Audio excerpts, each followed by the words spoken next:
ഇന്ന് പ്രിയ സഹോദരങ്ങളെ, ദൈവത്തിന്റെ കൃപയിൽ ആശ്രയിച്ചുകൊണ്ട് നാം കേൾക്കാൻ പോകുന്ന ടൈറ്റിൽ എന്ന് പറയുന്നത് ഒരു ചോദ്യത്തിന്റെ ഉത്തരവുമാണ്. ആ ടൈറ്റില് ഇങ്ങനെയാണ്: ബൈബിൾ ആരെയാണ് ദൈവങ്ങൾ എന്ന് വിളിക്കുന്നത്? നമ്മുടെ ചിന്തയില് ബൈബിൾ ഒരേ ഒരു ദൈവത്തെ മാത്രം പ്രൊമോട്ട് ചെയ്യുന്ന ചിന്തയാണെന്നാണ് നല്ലൊരു പങ്ക് ചിന്തിക്കുന്നത്. ഞാനും അങ്ങനെ ചിന്തിച്ചിരുന്നേ. ദൈവം എനിക്കിത് വെളിപ്പെടുത്തി തന്നപ്പോഴാണ് ബൈബിൾ ഏക ദൈവത്തെ കുറിച്ച് പറയുന്ന പുസ്തകമല്ല എന്നും ബൈബിൾ അനേക ദൈവങ്ങളെ കുറിച്ച് പറയുന്ന പുസ്തകമാണ് എന്നും, അപ്പോൾ തന്നെ ബൈബിൾ അനേക ദൈവങ്ങളുടെ നടുവിൽ നമുക്ക് പിതാവായ ഏക ദൈവമേ ഉള്ളൂ എന്ന് പറയുന്ന പുസ്തകമാണ് എന്ന് ഞാൻ തിരിച്ചറിയാൻ ഇടയായത് എന്റെ ജീവിതത്തിൽ വലിയൊരു മാറ്റത്തിന് കാരണം. നിങ്ങളെല്ലാം ദൈവങ്ങളാകുന്നു. അപ്പോ യേശുക്രിസ്തു എന്നാ പറയണേ? ഒരു ദൈവത്തിന്റെ കാര്യമാണോ പറഞ്ഞത്? അനേക ദൈവങ്ങളുടെ കാര്യമാണോ പറയുന്നത്? അനേക ദൈവങ്ങളുടെ കാര്യം. പലർക്കും ചോദ്യമുണ്ട്, ആരാണ് ഈ ബൈബിളിലെ ദൈവങ്ങൾ? വേദപണ്ഡിതന്മാർക്കാ ചോദ്യം. ഇതാ കേട്ടോ, യേശു പറഞ്ഞു തരികയാണ് ആരാണ് ദൈവങ്ങൾ.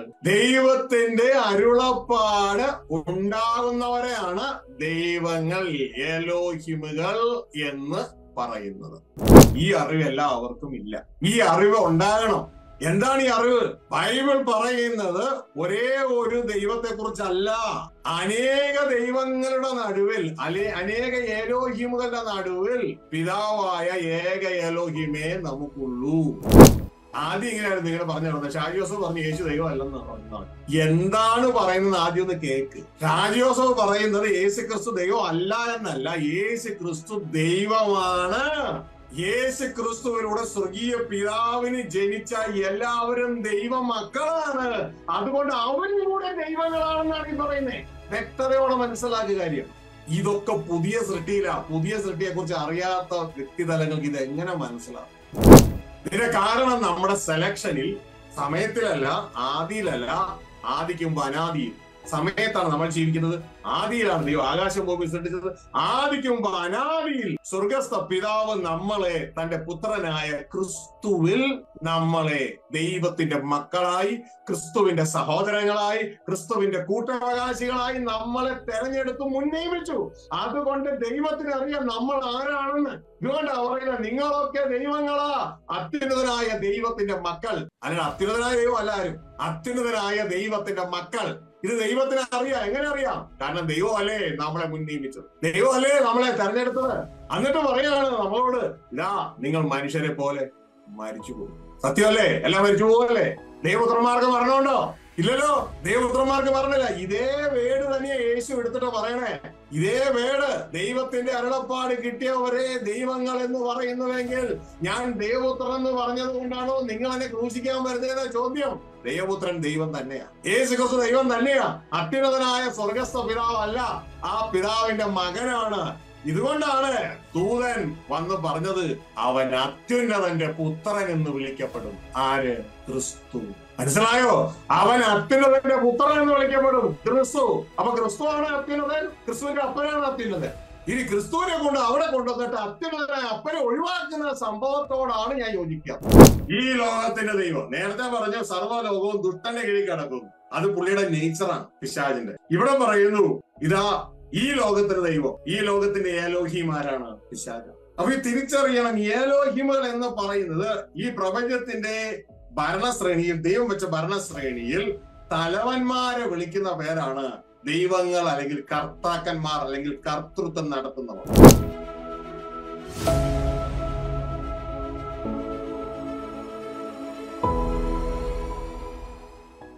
സ്വർഗസ്ഥ പിതാവിന്റെയും കർത്താവായ യേശു ക്രിസ്തുവിന്റെയും നാമത്തിലുള്ള സ്നേഹവന്ദനം ഭൂമിയിൽ അല്പകാലം മാത്രം കാണുന്ന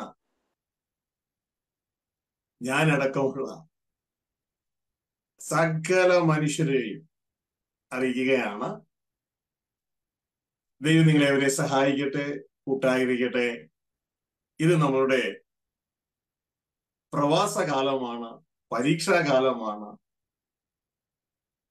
വളരെ ശ്രദ്ധയോടുകൂടെ ദൈവത്തിന്റെ കൃപയിൽ ആശ്രയിച്ചുകൊണ്ട് ക്രിസ്തുവെ അനുഗമിച്ചനുസരിച്ചുകൊണ്ട് മുന്നോട്ടേക്ക് പോയാൽ നമുക്ക് ജയം പ്രാപിക്കുവാനായിട്ട് കഴിയും. വിളിക്കപ്പെട്ടത് അനേകരാണ്, തെരഞ്ഞെടുക്കപ്പെടുന്ന ഒരു ചുരുക്കം. ആ ചുരുക്കം പേരുടെ കൂട്ടത്തിൽ നാം ആയിത്തീരണം. അതിനായി ദൈവം നമ്മളേവരെയും സഹായിക്കട്ടെ, നിങ്ങളെ അതിനായി ശക്തിപ്പെടുത്തട്ടെ. ഇന്ന് പ്രിയ സഹോദരങ്ങളെ, ദൈവത്തിന്റെ കൃപയിൽ ആശ്രയിച്ചുകൊണ്ട് നാം കേൾക്കാൻ പോകുന്ന ടൈറ്റിൽ എന്ന് പറയുന്നത് ഒരു ചോദ്യത്തിന്റെ ഉത്തരവുമാണ്. ആ ടൈറ്റില് ഇങ്ങനെയാണ്: ബൈബിൾ ആരെയാണ് ദൈവങ്ങൾ എന്ന് വിളിക്കുന്നത്?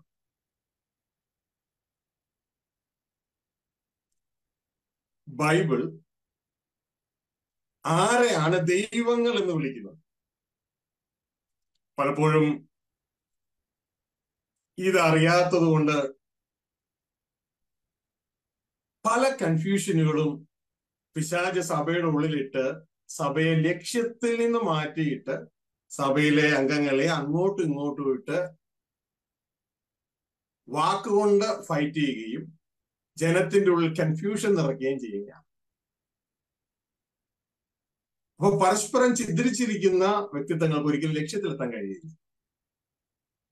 തന്നെ കർത്താവ് യേശു പറഞ്ഞ സാത്താൻ സാത്താനോട് തന്നെ ചിദ്രിച്ചാൽ അവന്റെ കിങ്ഡം പിന്നെ എങ്ങനെയാ നിലനിൽക്കുക? അപ്പൊ ഇതേപോലെ തന്നെ ദൈവത്തിന്റെ ഇഷ്ടം ചെയ്യേണ്ട ക്രിസ്തീയ സഭയ്ക്കുള്ളിൽ കൺഫ്യൂഷൻ കൊണ്ടുപോയിട്ട് പിശാച് ദൈവജനത്തെ പരസ്പരം അടുപ്പിച്ച് ലക്ഷ്യത്തിൽ നിന്ന് മാറ്റുക. അപ്പോ ഇപ്പൊ ഞാൻ നിങ്ങളോട് സംസാരിക്കുമ്പോ ഇത് വേറെ ചോദ്യത്തിന്റെ ഉത്തരവും കൂടി ആയിട്ടാണ് ഈ കാര്യം കടന്നു വരുന്നത്. പലപ്പോഴും പല സഹോദരങ്ങളും ചോദിക്കാറുണ്ട്, പറയാറുണ്ട്, യേശയ്യാ പ്രവാചകന്റെ പുസ്തകം 9-ാം അധ്യായം 6-ാം വാക്യം, അവിടെ യേശുക്രിസ്തുവിനെ കുറിച്ച് പ്രവചിച്ചിരിക്കുന്നു. ആ യേശു ക്രിസ്തുവിനെ കുറിച്ച്, യേശുവിന്റെ ജനനത്തെ കുറിച്ച്, യേശു ക്രിസ്തു എന്തെല്ലാം പേരുകൾ അറിയപ്പെടും എന്നതിനെ കുറിച്ച് ഒക്കെ അവിടെ പറഞ്ഞിരിക്കുക. പക്ഷേ അത് വെച്ച് തന്നെ ജനം കൺഫ്യൂഷനായി പോവാം. വചനം വേണ്ട രീതിയിൽ മനസ്സിലാകാത്തത് കൊണ്ട് ജനം കൺഫ്യൂഷനിലേക്ക് എത്തിപ്പെടുകയാണ്. അപ്പോ യെശയ്യാ പ്രവാചകന്റെ പുസ്തകം 9:6 പറഞ്ഞിരിക്കുന്ന നമുക്ക് ശിശു ജനിച്ചിരിക്കുന്നു, നമുക്കൊരു മകൻ നൽകപ്പെട്ടിരിക്കുന്നു, അവൻ ഇന്നിന്ന പേരുകളൊക്കെ വിളിക്കപ്പെടും എന്ന അവനെ കുറിച്ച് ഒരു പ്രവചനം അവിടെയുണ്ട്, ക്രിസ്തുവെ കുറിച്ച്. അതെന്താണെന്ന് മനസ്സിലാക്കണം. അപ്പൊ അതെന്താണെന്ന് മനസ്സിലാക്കണമെങ്കിൽ ബൈബിൾ, നമ്മുടെ ചിന്തയില് ബൈബിൾ ഒരേ ഒരു ദൈവത്തെ മാത്രം പ്രൊമോട്ട് ചെയ്യുന്ന ചിന്തയാണെന്നാണ് നല്ലൊരു പങ്ക് ചിന്തിക്കുന്നത്. ഒരേ ഒരു ദൈവത്തെ കുറിച്ച് മാത്രം പറയുന്ന പുസ്തകമാണ് ബൈബിൾ. ഞാനും അങ്ങനെ ചിന്തിച്ചിരുന്നേ. ദൈവം ഈ തിരിച്ചറിവ് തരുന്നത് വരെ ഞാനും അങ്ങനെ ചിന്തിച്ചുകൊണ്ടിരുന്നു. ഇന്ന് പകൽക്കാലം ഞങ്ങൾ പല സ്ഥലങ്ങളിലും കർത്താവിന്റെ കൃപയാൽ ഇന്ന് ടാർഗറ്റ് തയ്ക്കുവാൻ സ്വർഗത്തിലെ സഹായിച്ചു. അങ്ങനെ ഞങ്ങൾ ഇന്ന് ചിന്തിക്കുന്ന സമയത്ത്, ഇന്ന് ബൈബിൾ വചനം ധ്യാനിക്കുന്ന സമയത്ത് ഞാൻ വണ്ടിയിൽ ധ്യാനിച്ചുകൊണ്ട് പോവുക. അപ്പൊ തന്നെ ഒരു സ്ഥലം കണ്ടു. ആ സ്ഥലത്തിന് ഞാൻ ഉടനെ ആ സ്ഥലം കണ്ടിട്ട് പറഞ്ഞു, ഓ ഇത് മാടിമലയാണല്ലോ എന്ന് പറഞ്ഞു. മാടിമല. അപ്പൊ എന്റെ കൂടെ ഇരിക്കുന്ന ആള് ഇങ്ങനെ പറഞ്ഞു തന്നു, അതായത് ചോറ്റാനിക്കരയ്ക്ക് മുമ്പുള്ളൊരു സ്ഥലമാണ്. പാസ്റ്റർ, അത് മാടിമലയല്ല, അത് അമ്പാടിമലയാണ്. ഓ, അപ്പൊ ഞാൻ നോക്കിയപ്പോ, ശ്രദ്ധിച്ചു നോക്കിയപ്പോ, ആ ശരിയാണ്, ഒരു ഇല വന്നിട്ട്, ഞാൻ വണ്ടിയിലിരുന്ന് നോക്കണേ, ഒരു ഇല വന്നിട്ട് ഞങ്ങൾ ഈ ബോർഡ് നോക്കിയാണ് സ്ഥലം മനസ്സിലാക്കുന്നത്, നെയിം ബോർഡുകൾ. അമ്പാടിമല എന്ന് എഴുതിയിരിക്കുന്ന ആ അമ്പ എന്നുള്ള ഭാഗത്ത് ഒരു ഇല വന്ന് മറിഞ്ഞിരിക്കുക. അപ്പൊ ഇല വന്നവിടെ മറിഞ്ഞിരുന്നത് കൊണ്ട് എനിക്കത് മുഴുവൻ വായിക്കാൻ പറ്റിയില്ല. ഞാൻ വായിച്ചത് ഇതാ മാടിമല എന്നാണ്. ശരിക്കും പറഞ്ഞാൽ അമ്പാടി മലയായിരുന്നു. ഇതേപോലെ തന്നെ ബൈബിളിലെ പല കാര്യങ്ങളും മറഞ്ഞിരിക്കുക. ഈവൻ സുവിശേഷം പോലും വയലിൽ ഒളിച്ചു വെച്ചേക്കുന്ന നിധിയാണ്. അതുകൊണ്ട് ദൈവമക്കൾ കാണാൻ പറ്റുന്നില്ല. നമ്മുടെ ദൈവത്തിന്റെ ഒരു പ്രത്യേകത ഇങ്ങനെയാണ്, ദൈവം കാര്യങ്ങളെ മറച്ചു വയ്ക്കുന്നു.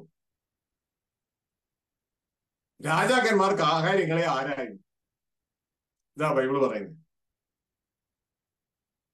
അപ്പോ പ്രിയ സഹോദരങ്ങളെ, ദൈവം എനിക്കിത് വെളിപ്പെടുത്തി തന്നപ്പോഴാണ് ബൈബിൾ ഏക ദൈവത്തെ കുറിച്ച് പറയുന്ന പുസ്തകമല്ല എന്നും ബൈബിൾ അനേക ദൈവങ്ങളെ കുറിച്ച് പറയുന്ന പുസ്തകമാണ് എന്നും,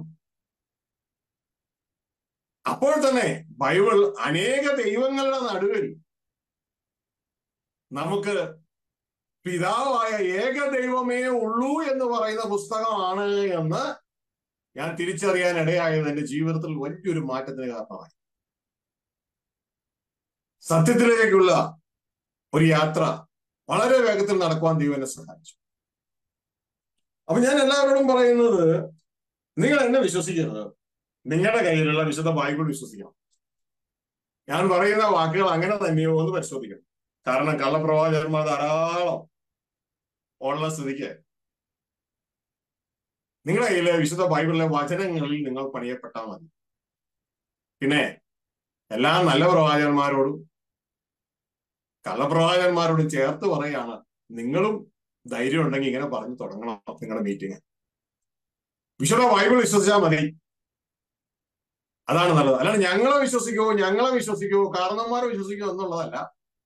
ദൈവവചനം വിശ്വസിക്കും. കാരണവന്മാര് ദൈവവചനപ്രകാരം ചെയ്ത് എന്തെങ്കിലുമൊക്കെ ഉണ്ടോ അതൊക്കെ നമുക്ക് ഏറ്റെടുക്കാം. അല്ല, അവർ തെറ്റിപ്പോയെന്ന് കണ്ടെങ്കിൽ നമ്മുടെ മനസ്സ് പുതുക്കി രൂപത്തിന് അന്തരം വരുത്തുക. റോമ 12 പറയുന്നത് പോലെ.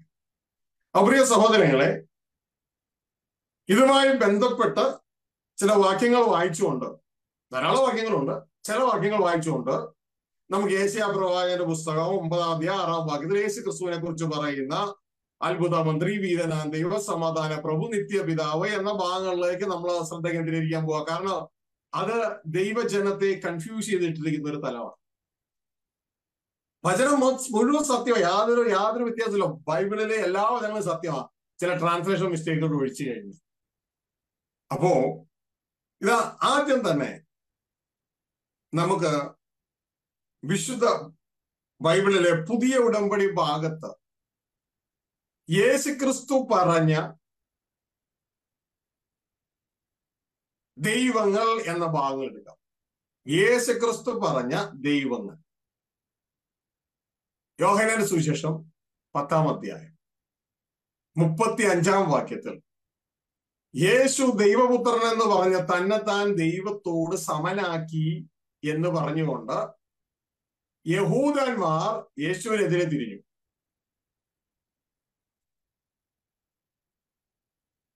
ആ ഭാഗം നമുക്കൊന്ന് വായിക്കാം. അപ്പൊ യേശു ക്രിസ്തു ദൈവങ്ങളെ കുറിച്ച് അവിടെ രേഖപ്പെടുത്തിയിരിക്കുന്നത് നമുക്ക് കാണാം. ദൈവങ്ങൾ. യോഹന്നാൻ 10-ാം അധ്യായം അതിന്റെ 33 മുതൽ വായിച്ചു. യഹൂദന്മാർ അവനോട്, നല്ല പ്രവൃത്തി നിമിത്തമല്ല, ദൈവദൂഷണം നിമിത്തവും നീ മനുഷ്യനായിരിക്കെ നിന്നെ തന്നെ ദൈവം ആക്കുന്നത് കൊണ്ടുമത്രേ ഞങ്ങൾ നിന്നെ കല്ലെറിയുന്നത് എന്ന് ഉത്തരം പറഞ്ഞു. യേശു അവരോട്, മനുഷ്യനായിരിക്കെ നിന്നെ തന്നെ ദൈവമാക്കുന്നു. അപ്പോ എലോഹീം എന്നാണ് ആ വാക്കിന്റെ അർത്ഥം, നിന്നെ തന്നെ ദൈവമാകുന്നു. എലോഹീം എന്ന എബ്രായ ഭാഷയിലും തിയോസ് എന്ന ഗ്രീക്ക് ഭാഷയിലും, ഇപ്പൊ നമ്മൾ വായിച്ചത് മലയാള ഭാഷയിൽ ദൈവമെന്നും ഇംഗ്ലീഷ് ഭാഷയിൽ ഗോഡ് എന്നും, നീ നിന്നെ തന്നെ ഗോഡാക്കുന്നു. അപ്പൊ താഴേക്ക് വായിക്കുമ്പോൾ നമ്മൾ ഉടനെ തന്നെ ഒരു കൂട്ടം ജനം ആ ഭാഗം മാത്രം എടുക്കും. കണ്ടോ ദൈവം ആക്കിയില്ലേ? ശരിക്കും താഴെ വായിക്കുമ്പോ ദൈവപുത്രനെ ആണ് താൻ എന്നാണ് യേശു പറഞ്ഞത്. അപ്പൊ ദൈവപുത്രൻ ആര് തന്നെയാണ്? ദൈവപുത്രൻ ദൈവം തന്നെയാണ്. ഈ ഒരു തിരിച്ചറിവ് നമുക്കുണ്ടെങ്കിൽ വളരെ നല്ലത്. താഴേക്ക്. യേശു അവരോട്, നിങ്ങൾ ദേവന്മാർ ആകുന്നു എന്ന് ഞാൻ തെറ്റ്. ട്രാൻസ്ലേഷൻ തെറ്റ്. തെറ്റായ ട്രാൻസ്ലേഷൻ നമ്മുടെ അറിവില്ലായ്മ കൂടി എല്ലാം കൂടി ആകുമ്പോ നമ്മള് സ്കൈലാബ് പോലെയാവും. സ്കൈലാബ് ഇതാ റോക്കറ്റ് സ്കൈലാബ് കൊണ്ട് മുകളിലേക്ക് പോയി, ബഹിരാകാശത്തേക്കാണ് പോയത്. പക്ഷെ കുറച്ച് സമയം കഴിഞ്ഞപ്പോൾ പോയത് ബഹിരാകാശത്തേക്കാണ്, വന്ന് കുത്തിയത് സമുദ്രത്തിലേക്കാണ്. ഇതേപോലെ ആയിപ്പോ. അപ്പോ അതിന് ഇംഗ്ലീഷ് എഴുതിയിരിക്കുകയാണ്, Jesus answered them, is it not written in your law, I said ye are gods. നിങ്ങളൊക്കെ എലോഹിമുകളാണെന്ന് ഞാൻ പറഞ്ഞു എന്ന് നിങ്ങളുടെ ന്യായപ്രമാണത്തിൽ എഴുതിയിട്ടില്ലയോ എന്നാണ് ഈ ചോദിക്കണേ. അല്ലാണ്ട് ദേവന്മാർ എന്നല്ല കേട്ടോ. തിരുത്തേണ്ടവർ തിരുത്തുക. ഓക്കെ, ദേവന്മാർ എന്നല്ല, ദൈവങ്ങൾ എന്ന് തന്നെയാണ്. എലോഹിം എന്നാണ്, അല്ലെങ്കിൽ ഏൽ എന്നാണ്. ഇവിടെ എലോഹിം എന്നാണ് അതിന്റെ ഭാഗം, അതിന്റെ ഒറിജിനൽ. അത് സങ്കീർത്തനം 82 വന്നതിന്റെ ഭാഗം.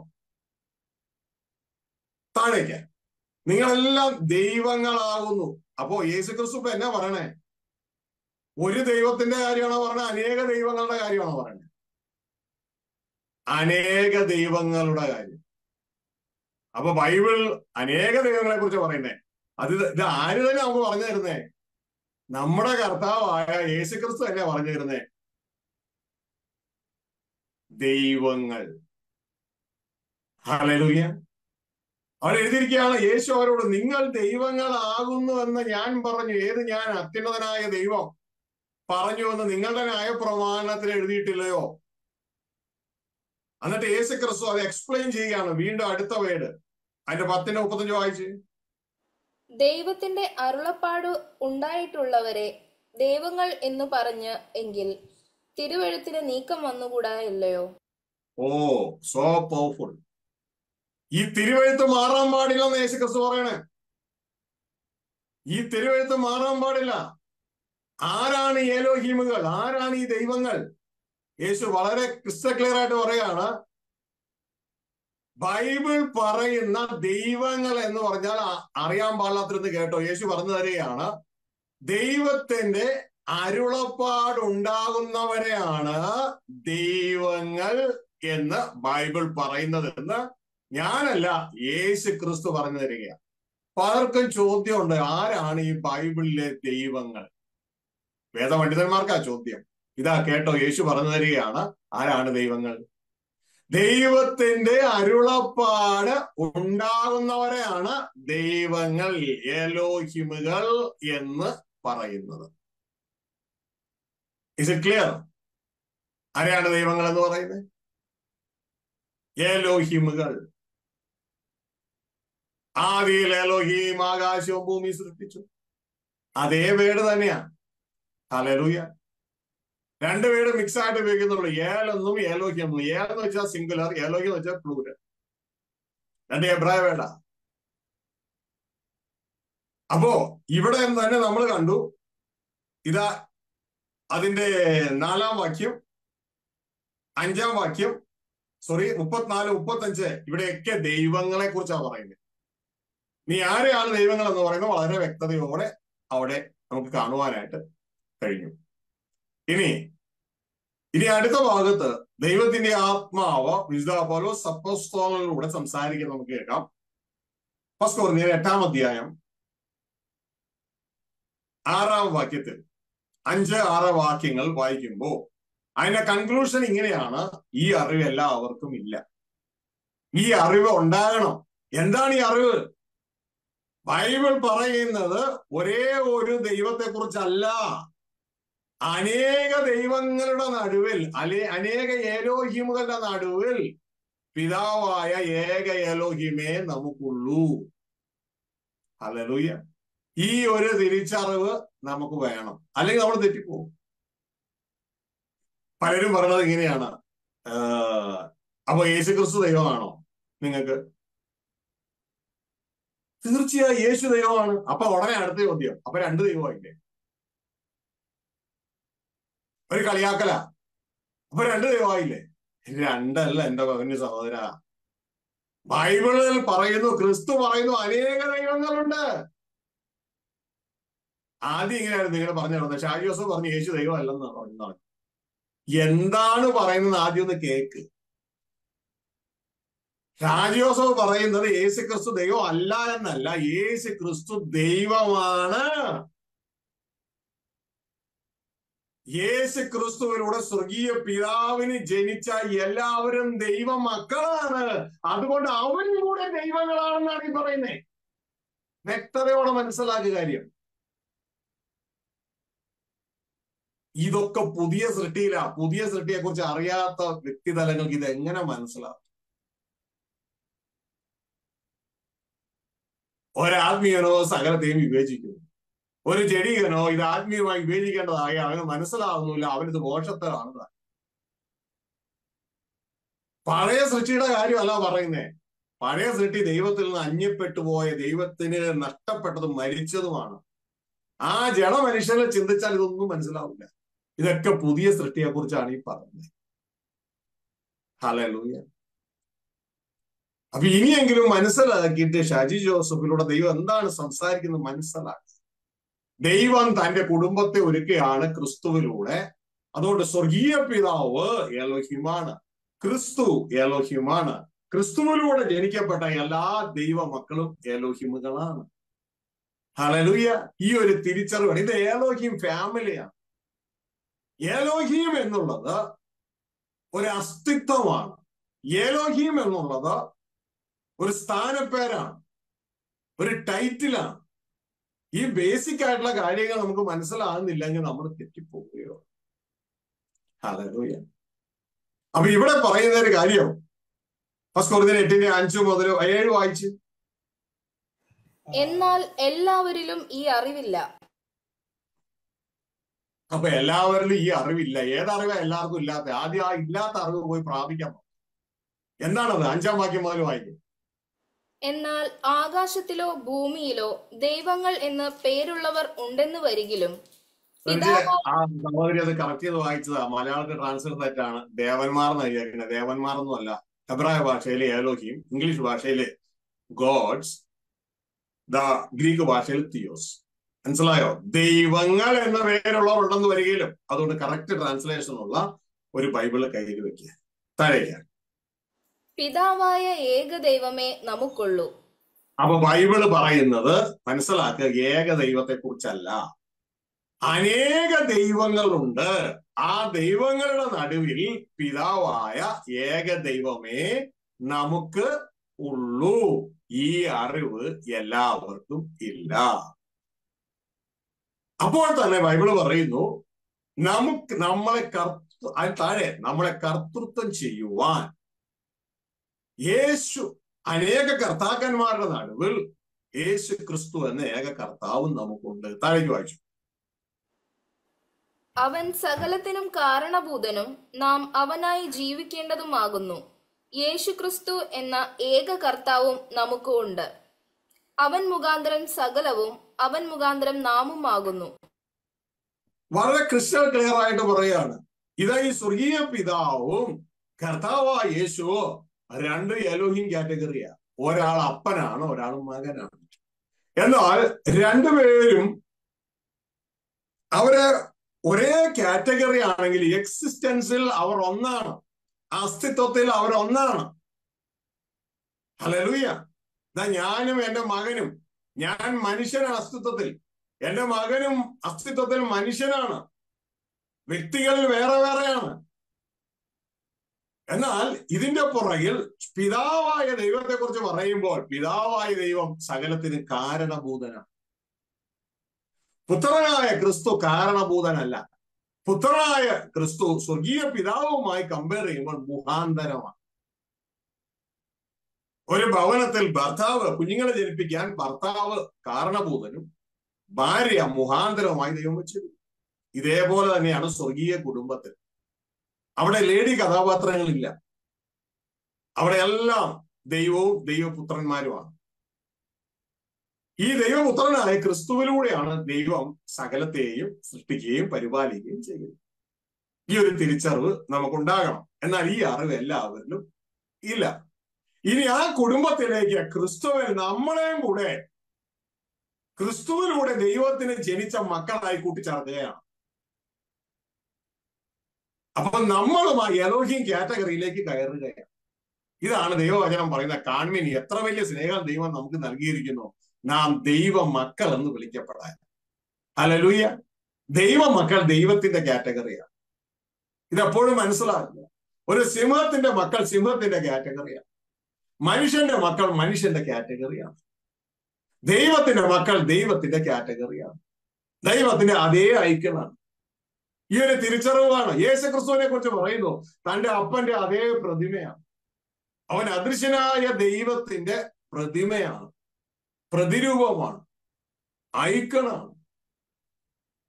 നമ്മളെ കുറിച്ച് പറയുന്നു പുതിയ സൃഷ്ടിയിൽ, പഴയ സൃഷ്ടിയിലല്ല, പുതിയ സൃഷ്ടിയിൽ നമ്മൾ ദൈവത്തിന്റെ സ്വർഗീയ പിതാവിന്റെ ക്രിസ്തുവിന്റെ ഐക്കണാണ്. പുതിയ സൃഷ്ടിയിൽ, വിത്തിൽ. ഇനി അത് വളർന്ന് വളർന്ന് വളർന്ന് നാം തോറും കണ്ണാടിയിൽ എന്നതുപോലെ ഇതാ നമ്മൾ ക്രിസ്തുവിനെ നമ്മളിലൂടെ പ്രതിബിംബിക്കുന്നവരാകണം. അതേ ഐക്കണിൽ നാമും വളർന്നു കയറണം. ഈ ഒരു തിരിച്ചറിവ് നമുക്കുണ്ടാകണം. എന്നാൽ ഈ വക സന്ദേശങ്ങൾ സഭയ്ക്ക് ഇന്ന് ലഭ്യമല്ല. കാരണം സഭയുടെ ഡിഫൻസ് സിസ്റ്റം മൊത്തം പാളിക്കിടക്കുകയാണ്. അതുകൊണ്ട് ദാനിയേൽ പ്രാർത്ഥിക്കുമ്പോ ദൈവദൂതൻ സ്വർഗീയ സന്ദേശവുമായിട്ട് വരുന്നുണ്ട്. പക്ഷേ ദാനിയേലിന് അത് കിട്ടുന്നില്ല. 21 ദിവസവും ദാനിയേൽ ഏത് രാജ്യത്തിന്റെ കീഴിലായിരിക്കുന്നു, ആ രാജ്യത്തിന്റെ മുകളിലുള്ള പിശാചിന്റെ ദൂതൻ മനുഷ്യവർഗത്തിന് കൊടുക്കുവാൻ ദൈവം ആഗ്രഹിക്കുന്ന സന്ദേശത്തെ ബ്ലോക്ക് ചെയ്യുക. തുടർന്ന് മൈക്കിൾ കടന്നു വന്ന്, ചിലർക്ക് അത് മൈക്കിൾ അറിയത്തില്ലെങ്കിൽ അവർ മിഹായിൽ നിന്ന് എടുത്തു കേട്ടോ. മിഹായിൽ മലയാളമാണ്. ഇനി അതും പറഞ്ഞ് ദുരുപദേശം എന്ന് പറയുന്നത്. ഓക്കെ, മിഹായിൽ കടന്നു വന്ന് സഹായിക്കുമ്പോഴാണ് ഈ ഗബ്രിയേൽ താഴേക്ക് ഇറങ്ങി ദാനിയേലിന് ഈ ദൈവിക ദൂത് കൊടുക്കാൻ പറ്റുന്നു. ഇന്ന് ദൈവിക ദൂത് സഭയ്ക്ക് കിട്ടുന്ന വിരളമാണ്. കാരണം ഈ ആത്മീയ അന്ധകാരത്തെ ബ്രേക്ക് ചെയ്തിട്ട് വേണം ദൈവിക സന്ദേശം ഭൂമിയിലേക്ക് എത്തുവാൻ. ഡിഫൻസ് സിസ്റ്റം പാടേ ഇല്ലാത്ത ഒരു രാജ്യത്തെ പോലെയാണ് സഭ. അപ്പോൾ ആ ഡിഫൻസ് സിസ്റ്റം റൈറ്റ് ആയിട്ട് തീരണം. എങ്കിൽ മാത്രമേ സഭയ്ക്ക് ദൂത് കിട്ടത്തുള്ളൂ. സാത്താൻ നിങ്ങളെ തോൽപ്പിക്കരുതെന്ന് പറഞ്ഞാലും ആരും മൈൻഡ് ചെയ്യാൻ. നിങ്ങൾക്ക് ജഡരക്തനോട് പോരാട്ടം ഇല്ല, ശങ്കരനോടും തൊമ്മിച്ചനോടും അല്ല അങ്ങോട്ടും ഇങ്ങോട്ടും ഫൈറ്റ് ചെയ്ത് പോരാടേണ്ടത്. വാഴ്ചകളോടും അധികാരങ്ങളോടും ഈ അന്ധകാര ലോകത്തിന്റെ ആധിപത്യ ശക്തികളോടാണെന്ന് പറഞ്ഞാൽ ആരും മൈൻഡ് ചെയ്യാൻ. നല്ലൊരു പങ്കിന് ഇപ്പൊ ഷാജിക്കെതിരെ പോരാടാനാണ് സമയം. പക്ഷെ ഷാജിക്ക് തിരിച്ച് അങ്ങോട്ട് പോരാടാൻ സമയമില്ല. ഷാജിക്ക് ആത്മമണ്ഡലത്തിലെ ശക്തികളോട് പോരാടാൻ സമയം. കാരണം എന്റെ പോരാട്ടം ജഡരക്തങ്ങളോടല്ല, വാഴ്ചകളോട്, അധികാരങ്ങളോട്, ഈ അന്ധകാലോകത്തിന്റെ ആധിപത്യ ശക്തികളോട്, സ്വർലാകത്തിലെ ദുഷ്ടസേനയോടോ. അവരെ ജയിച്ചെങ്കിൽ മാത്രമേ സഭയ്ക്ക് ഫുഡ് കിട്ടത്തുള്ളൂ. അല്ലെങ്കിൽ ഫുഡ് കിട്ടും. മനോരമയിലെ ഫുഡ്, മാതൃഭൂമിയിലെ ഫുഡ്, ആരെങ്കിലും യൂട്യൂബിൽ പ്രസംഗിച്ചതിന്റെ ഫുഡ്, അവിടെ നിന്ന് ഇവിടുന്ന് കോപ്പി അടിച്ചതിന്റെ ഫുഡ്, ഇങ്ങനെയുള്ള ഫുഡുകൾ കിട്ടും. ദൈവത്തിനുള്ള ഫുഡ് കിട്ടും. ആത്മാവ് സഭകളോട് പറയുന്നത് ചെവിയുള്ളവനെ കേൾക്കാൻ പറ്റും. അതിൽ ആത്മാവ് സംസാരിക്കുമ്പോ അതിന് തക്കവണ്ണം നമ്മൾ ട്യൂൺ ചെയ്തതായിരിക്കും. അപ്പോ പ്രിയ സഹോദരങ്ങളെ വളരെ വ്യക്തതയോടെ മനസ്സിലാക്കുക. സാത്താൻ നമ്മളെ തോൽപ്പിക്കരുത്. ദൈവത്തിന് കീഴടങ്ങണം. സാത്താനോട് എതിർത്ത് നിൽക്കണം. മനുഷ്യനോടല്ല എതിർത്ത് നിൽക്കേണ്ടത്, സാത്താനോട് എതിർത്ത് നിൽക്കണം. ഹല്ലേലൂയ. മനുഷ്യൻ തിന്മയാണ് പ്രവർത്തിക്കുന്നതെങ്കിൽ ആ മനുഷ്യൻ എന്ത് ചെയ്യണം? ആദ്യം നല്ല വാക്ക് പറയണം. തിരിയാൻ മനസ്സുണ്ടോ എന്ന് നോക്കുക. ഇല്ല തന്നെ ഒഴിഞ്ഞു മാറണം, പോരാടണ്ട. ഹല്ലേലൂയ. ഇങ്ങനെയുള്ളവരെ ഒഴിഞ്ഞു മാറാൻ അധികവചനം പറഞ്ഞേക്കണേ. അപ്പൊ പ്രിയ സഹോദരങ്ങളെ ശ്രദ്ധിക്കുക, സത്യത്തെ ആർക്കും തോൽപ്പിക്കാൻ പറ്റില്ല. ഇനി ഇവിടെ പറയുകയാണ്, അനേക ദൈവങ്ങളുടെ നടുവിൽ, അനേക ഏലോക്യമുകളുടെ നടുവിൽ പിതാവായ ഏക ഏലോക്യമേ നമുക്കുള്ളൂ. അപ്പൊ ഈ ഒരു തിരിച്ചറിവ് നമുക്ക് എല്ലാവർക്കും ഉണ്ടാകണം. ഈ അറിവില്ല എങ്കിൽ എല്ലാവരുടെ ഫൗണ്ടേഷൻ തന്നെ തെറ്റിപ്പോയി. ഹല്ലേലൂയ. ഫൗണ്ടേഷൻ തന്നെ തെറ്റിപ്പോയി. ഇതിപ്പോ ദൈവത്തിന്റെ ആത്മാവ് പൗലോസ് അപ്പോസ്തലനോട് പറഞ്ഞത് അനേക ദൈവങ്ങളെ കുറിച്ച്. അതിന്റെ നടുവിൽ പിതാവായി ഏക ദൈവമേ ഉള്ളൂ. അതിനുമുമ്പ് യേശു ക്രിസ്തു പറഞ്ഞു, ദൈവത്തിന്റെ അരുളപ്പാട് കിട്ടുന്നവരെയാണ് എലോഹിമുകൾ, ദൈവങ്ങൾ, തിയോസ് എന്ന് വിളിക്കുന്നത്. വിശ്വാസമായില്ലെങ്കിൽ ഒരു പിതാവായ ദൈവം നേരിട്ട് പറയുന്ന കേൾക്കാം. ഹല്ലേലൂയ. 82-ാം സങ്കീർത്തനത്തിലേക്ക് വന്നേ. 82-ാം സങ്കീർത്തനം അതിന്റെ 1-ാം വാക്യത്തിൽ ആസാഫ് എന്ന സങ്കീർത്തനക്കാരൻ കാണുന്ന ആ സ്വകീയമായ ആ ദർശനത്തെ അവിടെ കാണിച്ചിരിക്കുന്നു. 2-3 പേരുടെ വാക്കുകളുടെ ആളുകളുടെ സാക്ഷ്യം വളരെ എതിരെയാക്കി ഉറപ്പാക്കാം. ഇതിപ്പോ ഓൾറെഡി 3 വാക്യം കഴിഞ്ഞു. 4-ാമത്തെ വാക്യം. സങ്കീർത്തനം 82-ന്റെ 1 വായിച്ചു. ദൈവം ദേവസഭയിൽ നിൽക്കുന്നു. ദൈവം ദൈവസഭയിൽ നിൽക്കുന്നു. അതായത് എലോഹീം ഏലുകളുടെ സഭയിൽ നിൽക്കുകയാണ്. എലോഹീം ദൈവം ദൈവങ്ങളുടെ സഭയിൽ നിൽക്കുകയാണ്. താഴേക്ക് അവിടെ വീണ്ടും എഴുതിയിരിക്കുകയാണ്, അവൻ ദേവന്മാരുടെ ഇടയിൽ ന്യായം വിധിക്കുന്നു. ദേവന്മാരെന്നല്ല, ദൈവങ്ങൾ എന്നാണ്, ഗോഡ്സ് എന്നാണ് കേട്ടോ. അപ്പോ എലോഹീമുകളുടെ സഭയിൽ നിൽക്കുന്നവരാണ്. എന്ന് വെച്ചാൽ സിംഗുലർ ആണ്, എലോഹി എന്ന് വെച്ചാൽ പ്ലൂറൽ ആണ്. ഹല്ലേലൂയ. അപ്പോ ബൈബിള് ദൈവങ്ങളെ കുറിച്ചല്ലേ പറയുന്നേ. ഹല്ലേലൂയ. അനേക ദൈവങ്ങൾ, ആ ദൈവങ്ങളുടെ സഭയിൽ മെയിൻ ആയിട്ട് ഒരു ദൈവം ഇരിക്കുന്നു. കാണാൻ പറ്റുന്നുണ്ട് നിങ്ങൾക്ക്? ഹല്ലേലൂയ. ഒരു കോൺഫറൻസ് കൂടിയതുപോലെയാ. അവിടെ ഡയറക്ടർ ഇരിക്കുന്നു, ചുറ്റും എല്ലാ ഹൈ ഒഫീഷ്യൽസ് ഇരിക്കുന്നു എന്നതുപോലെ. ഇതിനൊരു തിരിച്ചറിവ് നമുക്കുണ്ടാകണം. ഇനി താഴേക്ക് വായിക്കുമ്പോ അതിന്റെ 82 സങ്കീർത്തനം 82-ന്റെ 6 നമ്മൾ വായിക്കുമ്പോ നമുക്ക് കൂടുതൽ അതിനെ കുറിച്ച് മനസ്സിലാകും. താഴേക്ക്, നിങ്ങൾ ദൈവങ്ങളാകുന്നു എന്നും നിങ്ങളൊക്കെയും അത്യുന്നതന്റെ പുത്രന്മാർ എന്നും ഞാൻ പറഞ്ഞു. ശ്രദ്ധിച്ചേ, നിങ്ങൾ ദൈവങ്ങളാകുന്നുവെന്നും നിങ്ങളൊക്കെയും അത്യുന്നതന്റെ പുത്രന്മാർ എന്നും ഞാൻ പറഞ്ഞു. ഇത് അത്യുന്നതനായ ദൈവം പറയുന്ന രംഗമാണ്. ഇതാണ് യേശു കർത്താവ് എടുത്ത് കോട്ട് ചെയ്യുന്നത് യോഹന്നാൻ 10:34-35 വാക്യത്തിൽ. ഹല്ലേലൂയ. ഇതിനെ പല രീതിയിലും പറയുന്നുണ്ട്. ഒരു താൽക്കാലിക എക്സ്പ്ലനേഷൻ പറയുന്നുണ്ട്. യഹൂദന്മാരുടെ സന്നിധിയും സംഘത്തെ കുറിച്ചാണ് ഈ പറയുന്നതെന്ന്. അങ്ങനെയും വേണമെങ്കിൽ നമുക്ക് എടുക്കാം. പക്ഷേ അതൊരു നിഴലായി മാത്രം എടുക്കാൻ പറ്റൂ. കാരണം ഇവിടെ ദൈവം സംസാരിക്കുന്നത് സന്നിധി സംഘത്തിലെ ജഡ്ജിനെ കുറിച്ചല്ല. ഇവിടെ പറയുന്നു ദൈവപുത്രന്മാരെ കുറിച്ചാണ്. വളരെ ക്ലിയർ ആണ് അവിടെ. നിങ്ങളൊക്കെ ദൈവങ്ങളാകുന്നുവെന്ന് നിങ്ങളൊക്കെയും അത്യുന്നതന്റെ പുത്രന്മാർ എന്നും ഞാൻ പറഞ്ഞു. അപ്പൊ അത്യുന്നതനായ ദൈവം പറയാണ്, നിങ്ങളൊക്കെ ആരാന്നറിയാമോ? എലോഹിമുകളാ. ഏതെലോഹിം? അത്യുന്നതനായ ദൈവത്തിന്റെ മക്കളാണ്. അത്യുന്നതനായ ദൈവത്തിന്റെ മക്കളാണ്. അല്ലാണ്ട് സന്നിധി സംഘത്തിലെ സ്റ്റാഫ് അല്ല. നമുക്ക് വേണമെങ്കിൽ നിഴലായിട്ട് പറയാം. ഇവിടെ പറയുന്നത് അത്യുന്നതനായ ദൈവത്തിന്റെ പുത്രന്മാരാണ്. ഹല്ലേലൂയ. ഇനി ഇതും വിശ്വസിക്കാൻ പറ്റത്തില്ലെങ്കിൽ യേശുക്രിസ്തു ഇതേ വേട് തന്നെ എടുത്തു പറഞ്ഞിട്ട് യേശുക്രിസ്തു താൻ അത്യുന്നതനായ ദൈവത്തിന്റെ മകനാന്ന് പറയുക. അതുകൊണ്ട് താൻ എലോഹിമാണ്. മനസ്സിലായോ?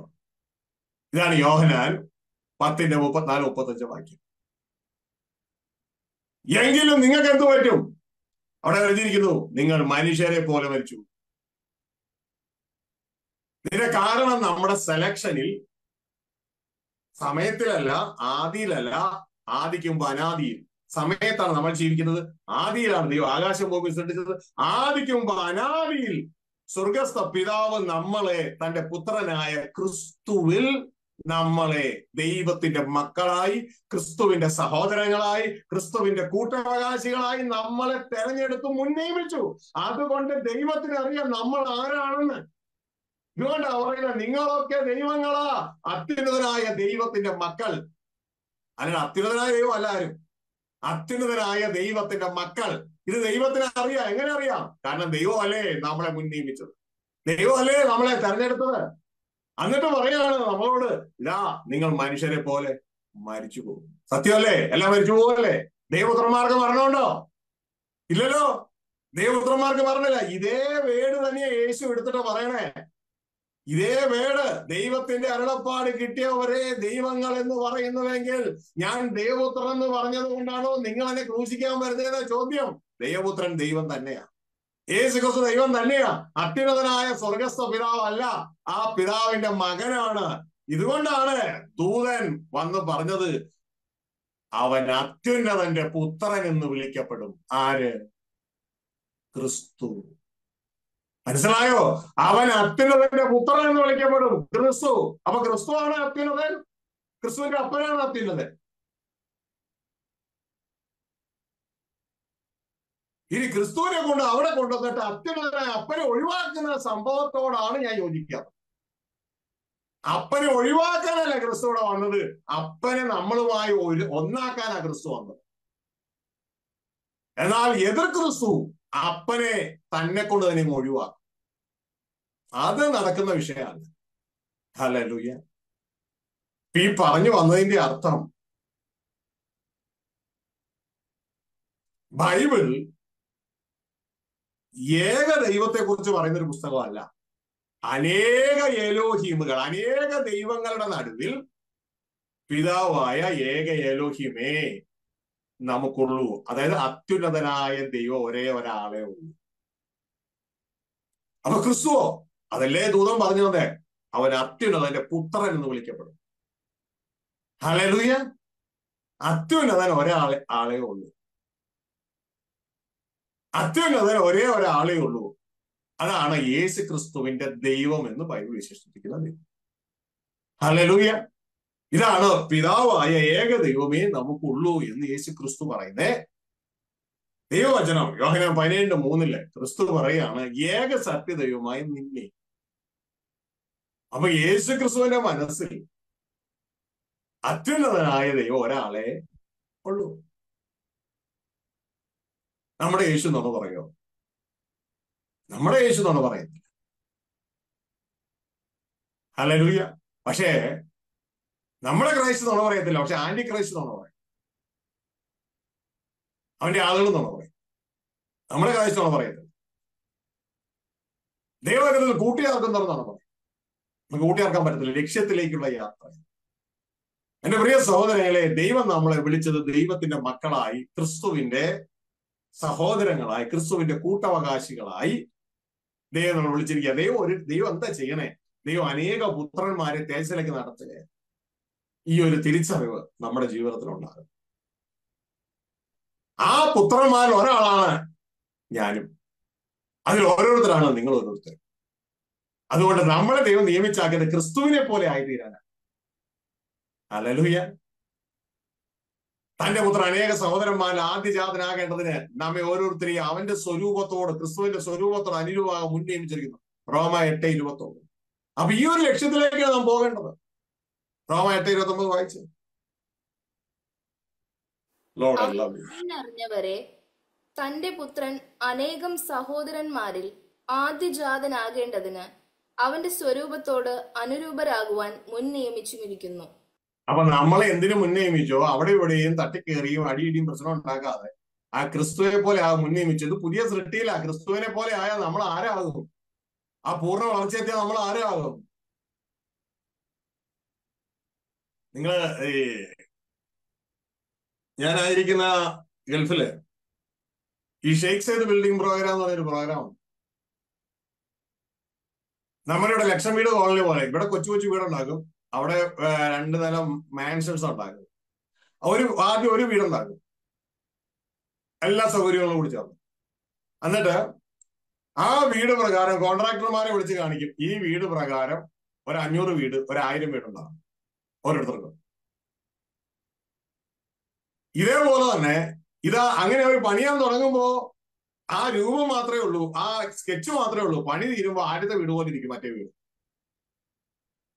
ഇതേപോലെ ക്രിസ്തുവാണ് ആദ്യഫലം. തുടർന്ന് ആ ക്രിസ്തുവെ പോലെയാകാൻ നമ്മളെ നിയോഗിച്ചിരിക്കുക.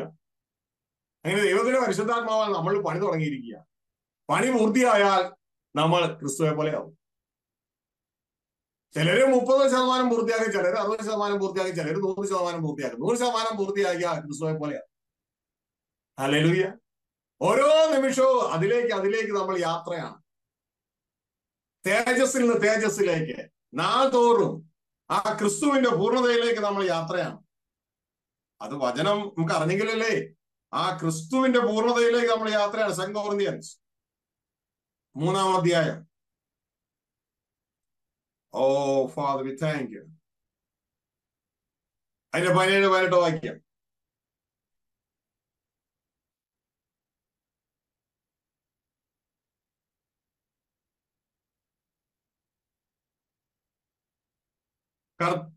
കർത്താവ് ആത്മാവാകുന്നു. കർത്താവിന്റെ ആത്മാവ് ഉള്ളിടത്ത് സ്വാതന്ത്ര്യമുണ്ട്. എന്നാൽ മൂടുപടം നീങ്ങിയ മുഖത്ത്, എല്ലാവരും ശ്രദ്ധിക്കുക, മൂടുപടം നീങ്ങിയ മുഖത്ത് കർത്താവിന്റെ തേജസ്സിനെ കണ്ണാടി പോലെ പ്രതിബിംബിക്കുന്നവരായി നാം എല്ലാവരും ആത്മാവാകുന്ന കർത്താവിന്റെ ദാനമായി തേജസ്സിന്മേൽ തേജസ് പ്രാപിച്ച് തേജസ്സിന്മേൽ തേജസ് പ്രാപിച്ച് തേജസ്സിന്മേൽ തേജസ് പ്രാപിച്ച് വേറെ ഒരു ചെറിയ പ്രതിമയായി മാറും. എന്നാണോ? അതേ പ്രതിമയായി രൂപത്തിന് അന്തരം വരുന്നു. ക്രിസ്തുവിന്റെ അതേ പ്രതിമയായി നമ്മൾ മാറുന്നു. ക്രിസ്തു ആരുടെ പ്രതിമയാണ്? അദൃശ്യനായ ദൈവത്തിന്റെ പ്രതിമ. നമ്മൾ ആരുടെ പ്രതിമയായി മാറണം? ക്രിസ്തുവിന്റെ അതേ പ്രതിമയായി മാറണം. അപ്പൊ പിതാവും പുത്രനായ ക്രിസ്തു നമ്മളെല്ലാവരും വളർച്ച പൂർത്തിയായാൽ ഒരേപോലെ ഇരിക്കില്ലേ? പറ. ഹല്ലേലൂയ. ഇതിനല്ലേ നമ്മളെ മുൻ നിയമിച്ചിരിക്കുന്നേ? ഇതല്ലേ റോമ 8:29 നമ്മൾ വായിച്ചേ? തന്റെ പുത്രൻ അനേക സഹോദരന്മാരിൽ. അപ്പൊ ക്രിസ്തുവിന് ആരുണ്ട്? സഹോദരന്മാരുണ്ട്. ഇല്ലെന്ന് പറയുകയാണെങ്കിൽ ഈ വചനം നിങ്ങളുടെ ബൈബിളിൽ നിർത്തി കളയണം. അനേക സഹോദരന്മാരിൽ ആദ്യജാതനാകേണ്ടതിന് ആദ്യഫലമേ, ആദ്യം ജനിച്ചവൻ ആകേണ്ടതിന് അവന്റെ പ്രതിമയോട് അവന്റെ സ്വരൂപത്തോട് അനുരൂപമാകാൻ മുൻ നിയമിച്ചിരിക്കുന്നു. അതല്ലേ അതിന്റെ നിർത്തിയാണല്ലോ ഈ വചനം. അപ്പൊ ലക്ഷ്യത്തിലേക്ക് യാത്രയാകും മക്കളെ. ഹല്ലേലൂയ. ഇത് ശ്രദ്ധിച്ചേ, അനേക ദൈവങ്ങളുണ്ടെന്ന് ഈ വാക്യങ്ങളിലൂടെ നമ്മൾ മനസ്സിലാക്കി. അപ്പോ ഈ ഏകദൈവം ആരാണ്? അത്യുന്നതനായ ഏകദൈവം. ഏകദൈവം വേറെ ആരുമല്ല, ഈ ദൈവങ്ങളുടെ മുകളിൽ അധികാരമുള്ള ഒരു ദൈവമാണ് ഏകദൈവം. ആ ദൈവമാണ് സ്വർഗസ്ഥ പിതാവ്. ആ ദൈവമാണ് യേശുക്രിസ്തുവിന്റെ അപ്പൻ. ആ ദൈവമാണ് യേശുക്രിസ്തുവിന്റെ ദൈവം എന്ന് ബൈബിൾ വിശേഷിപ്പിക്കുന്ന ദൈവം. അതാണ് ഏകദൈവം. ഹല്ലേലൂയ. ഈ ദൈവത്തെയാണ് യേശുക്രിസ്തു യോഹന്നാൻ 17:3 വിളിക്കുന്നത് ഏക സത്യ ദൈവമായ പിന്നെയും. അപ്പൊ താനാരും തന്നെയാ, താനും ദൈവമാണ്. ഏക സത്യ ദൈവമായ സ്വർഗസ്ഥ പിതാവ് അല്ലെന്ന് മാത്രമേ ഉള്ളൂ. ആ സ്വർഗസ്ഥ പിതാവിന്റെ കീഴിൽ സ്വർഗസ്ഥ പിതാവിന്റെ ഇഷ്ടങ്ങൾ നിവർത്തിക്കുന്ന സർവപ്രപഞ്ചത്തിന്റെയും രാജാവായ ക്രിസ്തു. നാം ക്രിസ്തുവിനെ ബഹുമാനിക്കുന്നത് സർവപ്രപഞ്ചത്തിന്റെയും രാജാവായ. ഹല്ലേലൂയ. പിതാവിന്റെ കൽപ്പനയാണ് പിതാവിനെ ബഹുമാനിക്കുന്ന പോലെ തന്നെ പുത്രനെയും ബഹുമാനിക്കും. അപ്പൊ ആദ്യം പിതാവിനെ ബഹുമാനിക്കണം, അതിനുശേഷം അതേപോലെ പുത്രനെ ബഹുമാനിക്കണം. അല്ലാണ്ട് ഇന്ന് ചെയ്യുന്ന പോലെ പിതാവിനെ ഒഴിവാക്കി പുത്രനെ ബഹുമാനിക്കുകയല്ല. ഇന്ന് ചെയ്യുന്നത് പോലെ പിതാവിനെ ബഹുമാനം കുറച്ച് പുത്രനെ ബഹുമാനിക്കുകയല്ല. ആദ്യം പിതാവിനെ ബഹുമാനിക്കണം, എന്നിട്ട് പിതാവിനെ ബഹുമാനിക്കുന്നത് പോലെ തന്നെ രണ്ടാമത് പുത്രനെ ബഹുമാനിക്കണം. ഇന്നത്തെ ആന്റി ക്രൈസ്റ്റ് സംവിധാനമല്ല പിതാവിനെ ഒഴിവാക്കി പുത്രനെ ബഹുമാനിക്കുക.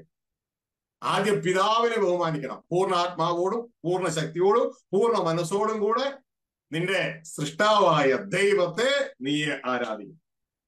അപ്പോ അപ്പം പറയും, അപ്പന്റെ ബഹുമാനമാണ് പുത്രന്മാർക്ക് കിട്ടുന്നത്. എന്നെ ബഹുമാനിച്ചതുപോലെ തന്നെ എന്റെ മകനെയും നീ ബഹുമാനിക്കുക. മനസ്സിലായോ? അങ്ങനെ പുത്രന്മാരെ ബഹുമാനിക്കുമ്പോൾ ആ പുത്രന്മാർക്ക് കിട്ടുന്നത് അപ്പന്റെ ബഹുമാനം. ഇങ്ങനെ നമ്മളോടും കൽപ്പിച്ചിട്ടുണ്ട്, ഇതാ സർവ്വദൂതന്മാരോടും കൽപ്പിച്ചിട്ടുണ്ട്. ഹല്ലേലൂയ. താൻ വീണ്ടും ഭൂതലത്തിലേക്ക് പ്രവേശിക്കുമ്പോൾ തന്റെ സർവ്വദൂതന്മാരും പുത്രനെ നമസ്കരിക്കണമെന്ന് അപ്പൻ കൽപ്പിച്ചിട്ടുണ്ട്. അത് അപ്പൻ പുത്രന്മാർക്ക് കൊടുക്കുന്ന ബഹുമാനം. ഹല്ലേലൂയ. വായിച്ചേ, ആവർത്തന പുസ്തകം 10:17 വായിച്ച്.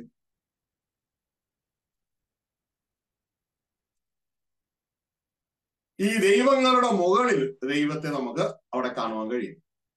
എല്ലാ ദൈവങ്ങളുടെ മുകളിലും ദൈവം. നിങ്ങളുടെ ദൈവമായ യഹോവ ദേവാദി ദൈവവും കർത്താദി കർത്താവുമായി വല്ലഭനും ഭയങ്കരനുമായ മഹാദൈവമല്ലോ. കണ്ടോ? അപ്പോ ഈ ദൈവം അനേക ദൈവങ്ങൾ, ഇതിൽപ്പെടെയും കാണാം അനേക ദൈവങ്ങൾ.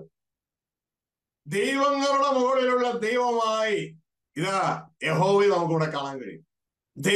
യഹോവയാണ് സ്വർഗ്ഗസ്ഥ പിതാവ്. മനസ്സിലായോ? ഹല്ലേലൂയ. യഹോവയാണ് ഒഫീഷ്യൽ നാമം യാഹ്വേ എന്നുള്ളതാണ്. യാഹ്വേ എന്ന് പറയുമ്പോൾ സ്വർഗീയ പിതാവിന്റെ പൂർണ്ണ നാമമാണ്. ഹല്ലേലൂയ. എൽഷദായ് എന്ന് പറയുമ്പോൾ സർവശക്തനായ ദൈവം എന്ന് പറയുന്നത് അതിന്റെ എബ്രായ പേരാണ് എൽഷദായ്. എ വുമൺ വിത്ത് ബ്രസ്റ്റ് എന്നാണ് അതിന്റെ മീനിങ്. അതായത് അമ്മയെ പോലെ പാലൂട്ടുന്ന ഒരവസ്ഥയാണ് അവിടെ കാണിക്കുന്നത്. തേനും പാലും ഒഴുകുന്ന ആ കനാൻ ദേശത്തേക്ക് കൊണ്ടുപോകാൻ സമയത്ത് അവർക്ക് വെളിപ്പെട്ടത് എൽഷദായി ആം ദൈവമായിട്ടാണ്. ഒരമ്മയെ പോലെ കരുതുന്ന ദൈവമായിട്ടാണ്. തേനും പാലും ഒഴുകുന്ന ആ ദേശം കരുതുന്ന ദൈവമായിട്ടാണ് വെളിപ്പെട്ടത്. എന്നാൽ ഇതാ യഹോവയായിട്ട് വെളിപ്പെടുമ്പോ തന്റെ വ്യക്തിപരമായ നാമത്തിൽ അയാം ദാറ്റ് അയാം എന്ന ആ ഫുൾനെസ്സിലാണ്, ആ പേരിലാണ് വെളിപ്പെടുന്നത്. എന്നാൽ പുതിയ ഉടമ്പടിയിലേക്ക് വരുമ്പോൾ വെളിപ്പെടുന്നത് ഫാമിലി റിലേഷനിലാണ്. മൊത്തം വെളിപ്പെടുന്നത് പിതാവായിട്ട്. ഹല്ലേലൂയ. അപ്പൊ ഓരോ മേഖലയിലും ദൈവം പല രീതിയിലാണ് വെളിപ്പെടുന്നത്. എന്താണോ തന്റെ ആക്ഷൻ അതുമായിട്ടാണ് വെളിപ്പെടുന്നത്. ഹല്ലേലൂയ. ഇതാ ഓരോ മേഖലയിലും. ഇപ്പൊ ഞാൻ നിങ്ങളുടെ മുമ്പിൽ നിങ്ങളുടെ പാസ്റ്ററാണ്. എന്റെ കുടുംബത്തിൽ എന്റെ മക്കളുടെ മുമ്പിൽ ഞാൻ അവർക്ക് പിതാവാണ്. പക്ഷേ എന്റെ സ്ഥാപനത്തിലേക്ക് എന്നാൽ ഞാൻ ഒരു ബിസിനസ്സുകാരൻ, ഒരു ഇൻവെസ്റ്റർ. ഹല്ലേലൂയ. ആ പ്രവൃത്തി നോക്കി. പക്ഷെ എന്റെ പേര് ഇതൊന്നുമല്ല, എന്റെ പേര് ഷാജിയാണ്. ഹല്ലേലൂയ. അപ്പൊ ഓരോ ആക്ഷൻ അനുസരിച്ച് പേരുകൾ മാറിക്കൊണ്ടേയിരിക്കും. അപ്പൊ പ്രിയ സഹോദരങ്ങളെ, ഇതാ ഇവിടെ പറയാണ് നിങ്ങളുടെ ദൈവമായ യഹോവ ദേവാദി ദൈവവും. അതിന്റെ അർത്ഥം ഇവിടെ എഴുതിയിരിക്കുന്നു, അതായത് ഗോഡ് ഓഫ് ഗോഡ്സ്, ഏലോഹിമുകളുടെ മുകളിലുള്ള ഏലോഹീം, ഏലോഹീമുകളുടെ മുകളിലുള്ള ഏൽ. ഹല്ലേലൂയ. മനസ്സിലായോ? അപ്പൊ ബൈബിള് പറയുന്ന അനേക ദൈവങ്ങളുണ്ട്. അതിന്റെ നടുവിൽ പിതാവായ ഏക ദൈവമേ നമുക്ക് ഉള്ളൂ. അപ്പോ കാര്യങ്ങളെ മനസ്സിലായി എന്ന് വിശ്വസിക്കുക. ഇനി ഇഷ്ടമായ വേടുകളുണ്ട് കേട്ടോ. അപ്പൊ ഞാൻ നിങ്ങൾക്ക് ഒന്ന് സ്ക്രീൻ ഷെയർ ചെയ്യുമ്പോ നിങ്ങൾക്ക് കുറച്ച് കാര്യങ്ങൾ ഇതിലൂടെ മനസ്സിലാവും. ഓ ഫാദർ വി താങ്ക്. ഇപ്പൊ നമ്മളുടെ ടൈറ്റില് ഇതാ ബൈബിൾ ആരെയാണ് ദൈവങ്ങൾ എന്ന് വിളിക്കുന്നത് എന്നായിരുന്നു നമ്മളിപ്പോ കേട്ടത്. ഏലോഹിമുകൾ അല്ലെങ്കിൽ ഏലോഹീം എന്ന് വിളിക്കുന്നത് ആരെയാണ്? അത് മനസ്സിലായോ? ഏലോഹീം എന്ന് വിളിക്കുന്നത് ആരെയാണ്? ദൈവങ്ങൾ എന്ന് വിളിക്കുന്നത്. കർത്താവ് യേശു എന്ത് ഡെഫിനിഷനാ പറഞ്ഞേ? കൊള്ളാല്ല. ഇങ്ങനെ നിങ്ങൾ നടന്നു പോയി കഴിഞ്ഞാൽ പിന്നെ എങ്ങനെ അനേക നീതിയിലേക്ക് നടത്തുക? യേശു കർത്താവിന്റെ ഡെഫിനിഷനിലെ ഏറ്റവും ബ്യൂട്ടിഫുള്ള് ദൈവത്തിന്റെ അരുളപ്പാട് കിട്ടുന്നവരെയാണ് ദൈവങ്ങൾ എന്ന് പറയുന്നത്. ഹല്ലേലൂയ. ദൈവത്തിന്റെ അരുളപ്പാട് കിട്ടുന്നവർ. എന്താണ് അവരുടെ പ്രത്യേകത? പ്രിയ സഹോദരങ്ങളെ, ഇനി ദൈവത്തിന്റെ അരുളപ്പാട് കിട്ടുന്നവരാണ് ദൈവത്തിൽ എന്ന് പറഞ്ഞാൽ ദൈവത്തിന്റെ പ്രപഞ്ചത്തിന്റെ ഭരണശ്രേണിയുണ്ട്. ഭരണശ്രേണി. ആ ഭരണശ്രേണിയിലെ ദൈവം, ഈ അത്യുന്നതനായ ദൈവം അധികാരികളാക്കി വെച്ചിരിക്കുന്നവരെയാണ് ദൈവങ്ങൾ എന്ന് പറയുന്നത്. അവരോടാണ് ദൈവം സംസാരിക്കുന്നത്. നിങ്ങൾക്ക് സ്ക്രീനില് അത് കാണാം. ആരെയാണ് ഇപ്പൊ യേശുക്രിസ്തു ആരെയാണ് ദൈവങ്ങൾ എന്ന് പറയുന്നത് നമ്മൾ മനസ്സിലാക്കിയല്ലോ. ദൈവത്തിന്റെ അരുളപ്പാട് കിട്ടിയിട്ടുള്ളവരെയാണ് ദൈവങ്ങൾ എന്ന് പറയുന്നത്. അപ്പോ ഇതാ ഇതിൽ കുറെ വാക്യങ്ങളൊക്കെ ഉണ്ട്. ഇതൊക്കെ നിങ്ങൾ സ്ക്രീൻഷോട്ട് എടുത്ത് വെക്കുക. ഇതെല്ലാം കൂടി പറഞ്ഞു തരാനും പറ്റത്തില്ല. പറഞ്ഞു തന്നാൽ നിങ്ങൾക്ക് ഒറ്റയടിക്ക് മനസ്സിലാവത്തില്ല. അമ്മ വലിയ ഉരുളയെടുത്ത് വായിൽ വെച്ച് തന്ന പോലെ ഓക്കെ, നമുക്ക് അടിക്കാനും പറ്റത്തില്ല. അപ്പൊ അതിന് ഏറ്റവും മുകളിൽ ആ ദൈവം ആരെയാണ്? അത്യുന്നതനായ ദൈവം, എൽ എലിയോൺ ഗോഡ് എന്ന് വിളിക്കുന്നത് ആരെയാണ്? Most high God. Most high God എന്ന് പറയുമ്പോ തന്നെ നിങ്ങൾക്ക് മനസ്സിലായില്ലേ ചെറിയ ദൈവങ്ങളും ഉണ്ടെന്ന്, ഇല്ലേ? നമ്മുടെ നാട്ടിലൊരു പ്രധാനമന്ത്രി ഉണ്ടെന്ന് പറഞ്ഞപ്പോ മനസ്സിലായില്ലേ കൊച്ചു മന്ത്രിമാരും ഉണ്ടെന്ന്. മോസ്റ്റ് ഹൈ ഗോഡ് എന്ന് പറയുമ്പോ ബൈബിൾ പറയുന്നത് എൽ എലിയോൺ ഗോഡ്, അവൻ അത്യുന്നതന്റെ പുത്രൻ എന്ന് വിളിക്കപ്പെടും. അപ്പൊ അത്യുന്നതൻ ഉണ്ടെങ്കിൽ അതിന്റെ താഴെ ആളുകളുണ്ടെന്ന് മനസ്സിലായില്ലേ? അതുകൊണ്ടല്ലേ ബൈബിള് പറയുന്നേ, സഭകൾ നല്ലൊരു ഒന്നും പറയാത്ത ക്രിസ്തുവിന്റെ തല ദൈവം. തെറ്റായി പഠിപ്പിച്ചുകൊണ്ട് ഇതൊന്നും വിളിച്ചു പറയാൻ പറ്റില്ല. ദൈവവചനത്തിൽ കൂട്ടിയാർക്കുന്നവരെ പോലെ ആയിപ്പോയി. ദൈവവചനത്തിൽ കൂട്ടിയാർക്കാൻ പാടില്ല. എത്ര ദിവസം കൂട്ടിയാർത്തട്ട് ഇനി ക്രിസ്തുവിന്റെ അടുക്കലേക്കല്ലേ ചെല്ലുന്നേ? ഈ ശ്വാസം ഇപ്പൊ തീരും. ഇതാ ക്രിസ്തു പറയുന്ന ഒരു രംഗം. നിങ്ങൾ മാനുഷ്യ കൽപ്പനകളായ ഉപദേശങ്ങൾ പഠിപ്പിക്കുന്നതുകൊണ്ട് നിങ്ങൾ അതിനെ വ്യർത്ഥമായി ഭജിക്കുന്നു എന്ന് ഉടമ്പടി പ്രവാചക പുസ്തകത്തിൽ എഴുതിയിരിക്കുന്നത് യേശു ക്രിസ്തു പറയുന്നുണ്ട്. നിങ്ങൾ നിങ്ങളുടെ പാരമ്പര്യം പിന്തുടരാൻ വേണ്ടി മാനുഷ്യ കൽപ്പനകൾ ഉപദേശങ്ങളായി പഠിപ്പിക്കുന്നുണ്ട്, വ്യർത്ഥമായി ഭജിക്കുന്നു എന്ന്. അതിന്റെ അർത്ഥം ഗോളുണ്ടെന്ന് അങ്ങനെ എന്നാ മതി. അപ്പൊ പ്രിയ സഹോദരങ്ങളെ, ദൈവത്തിന്റെ ഇഷ്ടം എന്തെന്ന് അറിഞ്ഞിട്ടും അത് ചെയ്യാത്തവന് വളരെ അടി കിട്ടും. ഹല്ലേലൂയ. അറിയാതെ ചെയ്യുന്നവന് കുറച്ചടി കിട്ടുന്നു അയാൾ പറയണം. രണ്ടിനും അടി കിട്ടും. ഹല്ലേലൂയ. രണ്ടിനും അടി കിട്ടും. ചിലര് പറയുന്നത് ഏതായാലും അടി കിട്ടും. ഇല്ല, മാനസാന്തരപ്പെട്ടാൽ മതി. മാനസാന്തരപ്പെട്ട് സത്യത്തിന് സാക്ഷ്യം നൽകുക. ദൈവവചനത്തിൽ ഇല്ലാത്തൊന്നും പറയാൻ പോകണ്ട, ഉള്ളത് മാത്രം പറഞ്ഞാൽ മതി വചനത്തിന്റെ സപ്പോർട്ടോടുകൂടി. അപ്പൊ ഇവിടെ പറയുന്നത് ദൈവങ്ങളുടെ മുകളിലുള്ള ദൈവത്തെയാണ് അത്യുന്നതനായ ദൈവം, മോസ്റ്റ് ഹൈ ഗോഡ് എന്ന് വിളിക്കുന്നത്. എങ്കിൽ ബൈബിൾ ആരെയാണ് ദൈവങ്ങളെന്ന് വിളിക്കുന്നത്? അതാണ് നമ്മുടെ ടൈറ്റില്. അവിടെ താഴെ എഴുതിയിട്ടുണ്ടോ? അത്യുന്നതനായ ദൈവത്തിന്റെ പ്രപഞ്ചത്തിന്റെ ഭരണശ്രേണിയിലെ അത്യുന്നതനായ ദൈവം ആക്കി വെച്ചിരിക്കുന്ന ഭരണാധികാരികളെയാണ്, ഭരണത്തലവന്മാരെയാണ്, ഹെഡ്സ്, തല, ഹെഡ് എഴുതിയിട്ടുണ്ട്.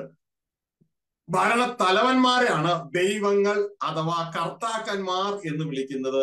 ഇതിൽ ദൈവപുത്രന്മാരും ഉൾപ്പെടുന്നു. മനസ്സിലായോ? ഇതിൽ ദൈവപുത്രന്മാർ ഉൾപ്പെടുന്നു. അത്യുന്നതനായ ദൈവം ഇതിലുണ്ട്. ഏറ്റവും ഉയർന്ന ദൈവം, അത്യുന്നതനായ ദൈവത്തിന്റെ കാര്യങ്ങൾ നിവർത്തിക്കുന്ന യേശു ക്രിസ്തു ഇതിലുണ്ട്. ഹല്ലേലൂയ.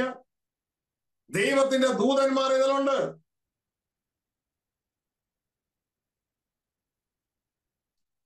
പിശാച് ഇതിലുണ്ട്.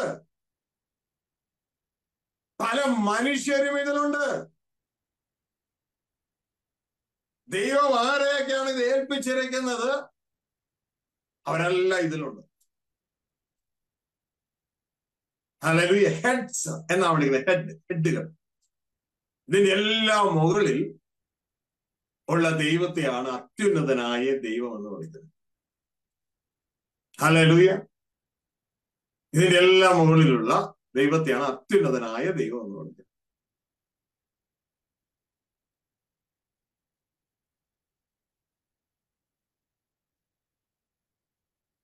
ഇതാ 1 ദിനവൃത്താന്തം അതിന്റെ 16-25 വായിച്ചു.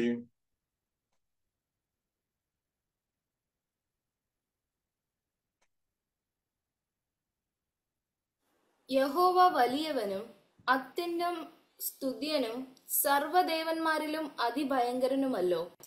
സർവദേവന്മാരല്ല, ദൈവങ്ങൾ, എലോഹിം. സർവദേവന്മാരല്ല, സർവദൈവങ്ങളിലും അതിഭയങ്കരൻ. അപ്പൊ കുറെ ദൈവങ്ങളുണ്ട്, അതിൽ ഏറ്റവും ശ്രേഷ്ഠനാണ് യഹോവ. ഹല്ലേലൂയ. ദാനിയേൽ 11:36 വായിച്ചു. രാജാവോ ഇഷ്ടം പോലെ പ്രവർത്തിക്കും. അവൻ തന്നെത്താൻ ഉയർത്തി ഏത് ദേവനും മേലായി മഹത്വീകരിക്കുകയും ദേവാദിദൈവത്തിന്റെ നേരെ അപൂർവ കാര്യങ്ങളെ സംസാരിക്കുകയും കോപം നിവൃത്തിയാകുവോളം അവന് സാധിക്കുകയും ചെയ്യും. ശ്രദ്ധിച്ചു കേട്ടോ നിങ്ങള്. ഇതാ ആന്റിക്രൈസ്റ്റിനെ കുറിച്ച് പറയുന്ന രംഗമാണ്.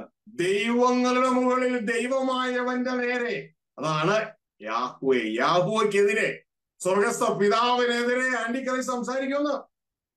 അപ്പൊ ദൈവങ്ങളുടെ മുകളിൽ ദൈവം, അതാണ് അത്യുന്നതനായ യേശു ക്രിസ്തുവിന്റെ അപ്പനായ സ്വർഗസ്ഥ പിതാവ്. ഹല്ലേലൂയ. ഇനി മനുഷ്യനെ ആ ദൈവതലത്തിലേക്ക് കൊണ്ടുവരുന്നത് കാണാം. പുറപ്പാട് 7:1 വായിച്ചു. യഹോവ മോശയോട് അരുളി ചെയ്തത്, നോക്കൂ, ഞാൻ നിന്നെ ഫറവോന് ദൈവമാക്കിയിരിക്കുന്നു. ഇതാ ദൈവം പറയാണ് മോശയോട്, മോശ ഞാൻ നിന്നെ ദൈവമാക്കിയിരിക്കുന്നു. ആർക്ക്? ഫറവോയ്ക്ക്. അതായത് ഫറവോയുടെ മുകളിലുള്ള ഹെഡാക്കി, തലയാക്കി നിന്നെ ഞാൻ വെച്ചിരിക്കുന്നു എന്ന്. മനസ്സിലായോ? അപ്പൊ ഈ കാറ്റഗറിയിൽ ആരും ഉണ്ട്? ദൈവത്തിന്റെ ഭരണശ്രേണിയില് ഉള്ള വ്യക്തിത്വമാണ് മോശെ. ഞാൻ നിന്നെ മോശെ ഫറവോനെ എലോഹീമാക്കി മാറ്റിയിരിക്കുക. ആർക്കെങ്കിലും ആരെങ്കിലും പറയാൻ പറ്റുമോ? അപ്പൊ അനേക എലോഹിമുകളുണ്ട്. ഇവരാരും അത്യുന്നതനായ എലോഹിം അല്ല. ഇതാ ദൈവത്തിന്റെ വചനം പറഞ്ഞ അനേക എലോഹിമുകളുണ്ട്, അനേക ദൈവങ്ങളുണ്ട്. ഇവരുടെ എല്ലാം നടുവിൽ പിതാവായ ഏക എലോഹിമേ നമുക്കുള്ളൂ. യേശു ക്രിസ്തു എന്ന ഏക കർത്താവ് നമുക്കുണ്ട്. ഹല്ലേലൂയ. ഈ ഒരു തിരിച്ചറിവ് നമുക്ക് വേണം. ഇനി പിശാചിനെ എലോഹിമാക്കിയിരിക്കുന്നതാണ്. പിശാചിനെ കുറിച്ച് ദൈവത്തിന്റെ വചനം പറയുന്ന അറിയാമോ? ഇതാ ദൈവത്തിന്റെ വചനം പറയാണ്, സർവ്വലോകവും ദുഷ്ടന്റെ കീഴിൽ കിടക്കുന്നു. 1 യോഹന്നാൻ 5:19 വായിച്ച്.